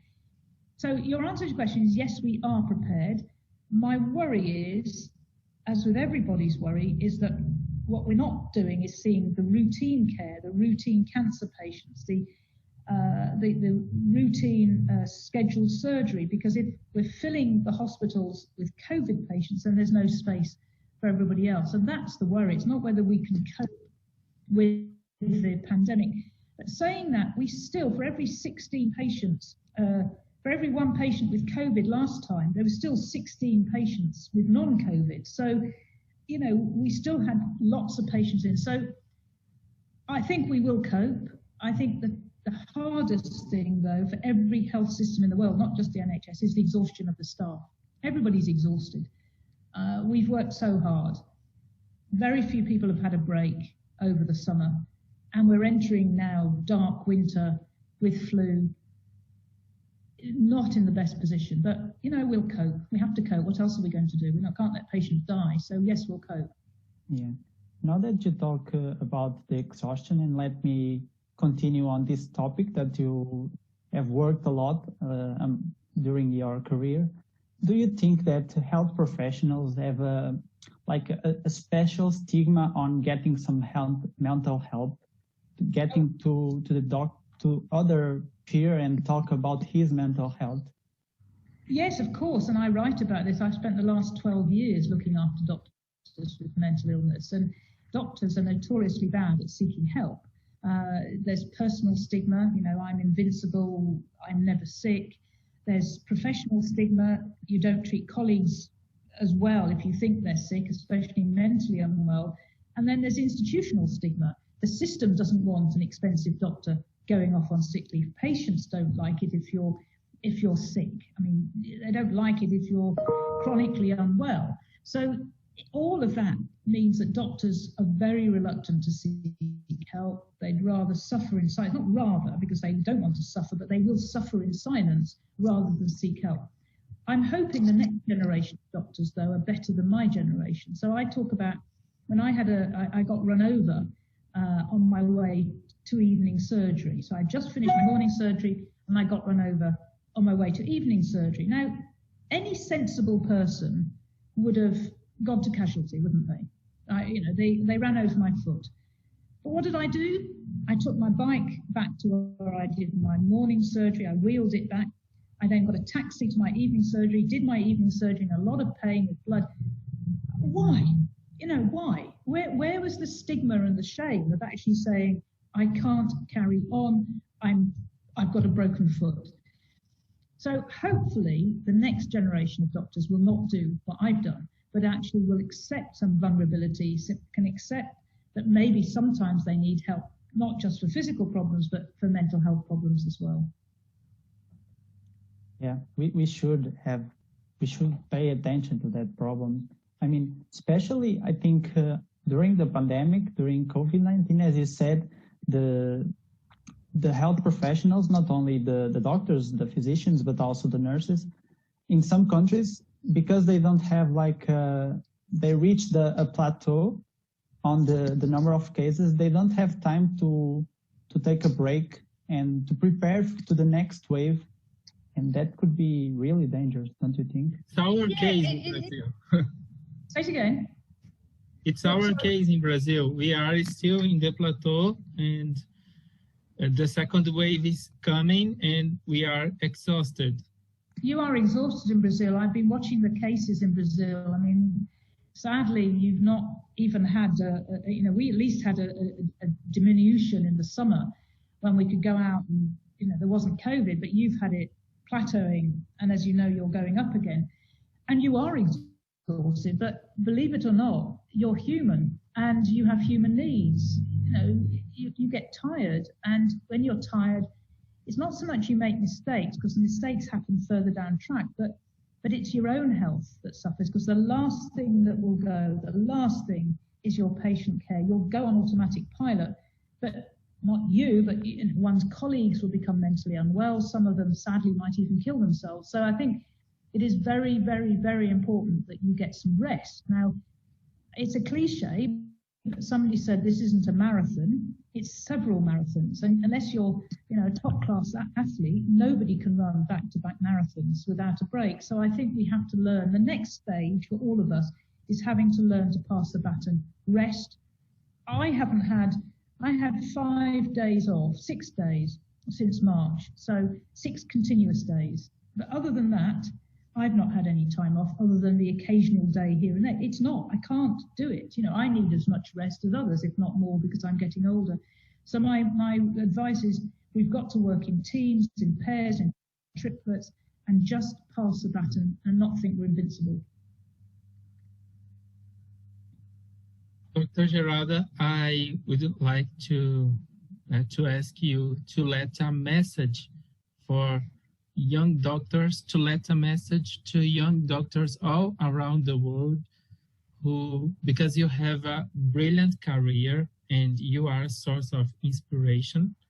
So we would like to hear from you some advices about medical career, a message for young doctors.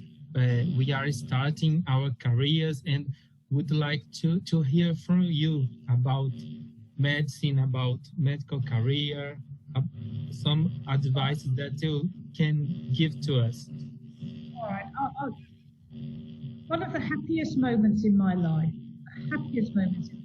was about 45 years ago when I rang my father from a public phone box and I said to him, Hi, Dad. It's Dr. Gerarda. Shall I wait for this noise?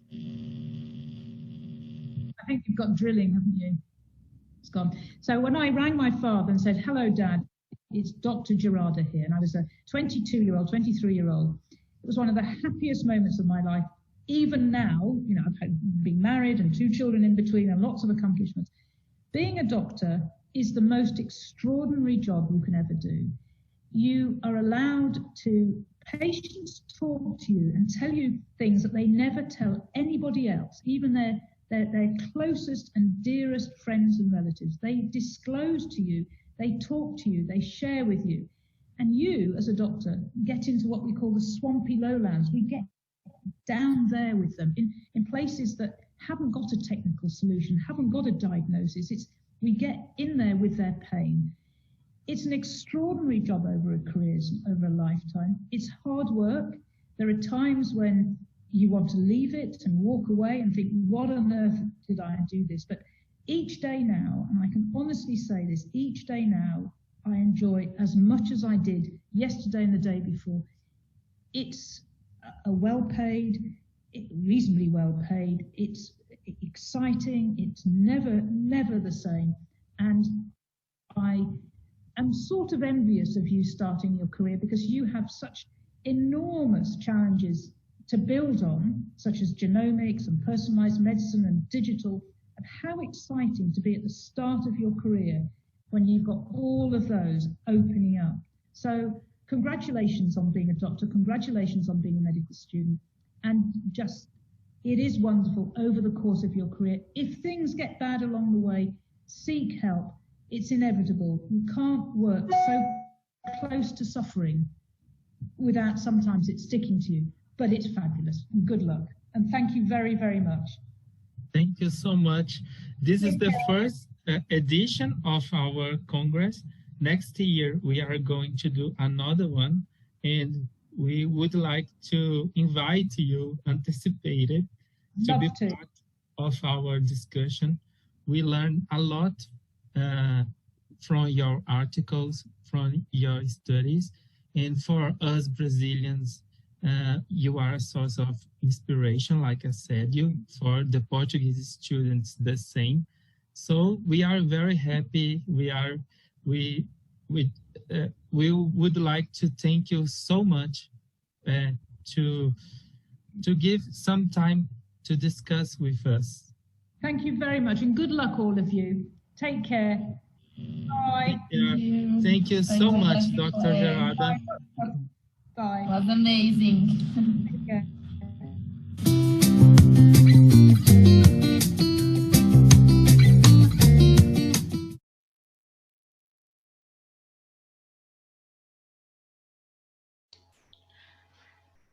That's it for today. We have now closed our first day of the Congress. We thank all the speakers and everyone who is attending, and we will wait for you tomorrow. Goodbye.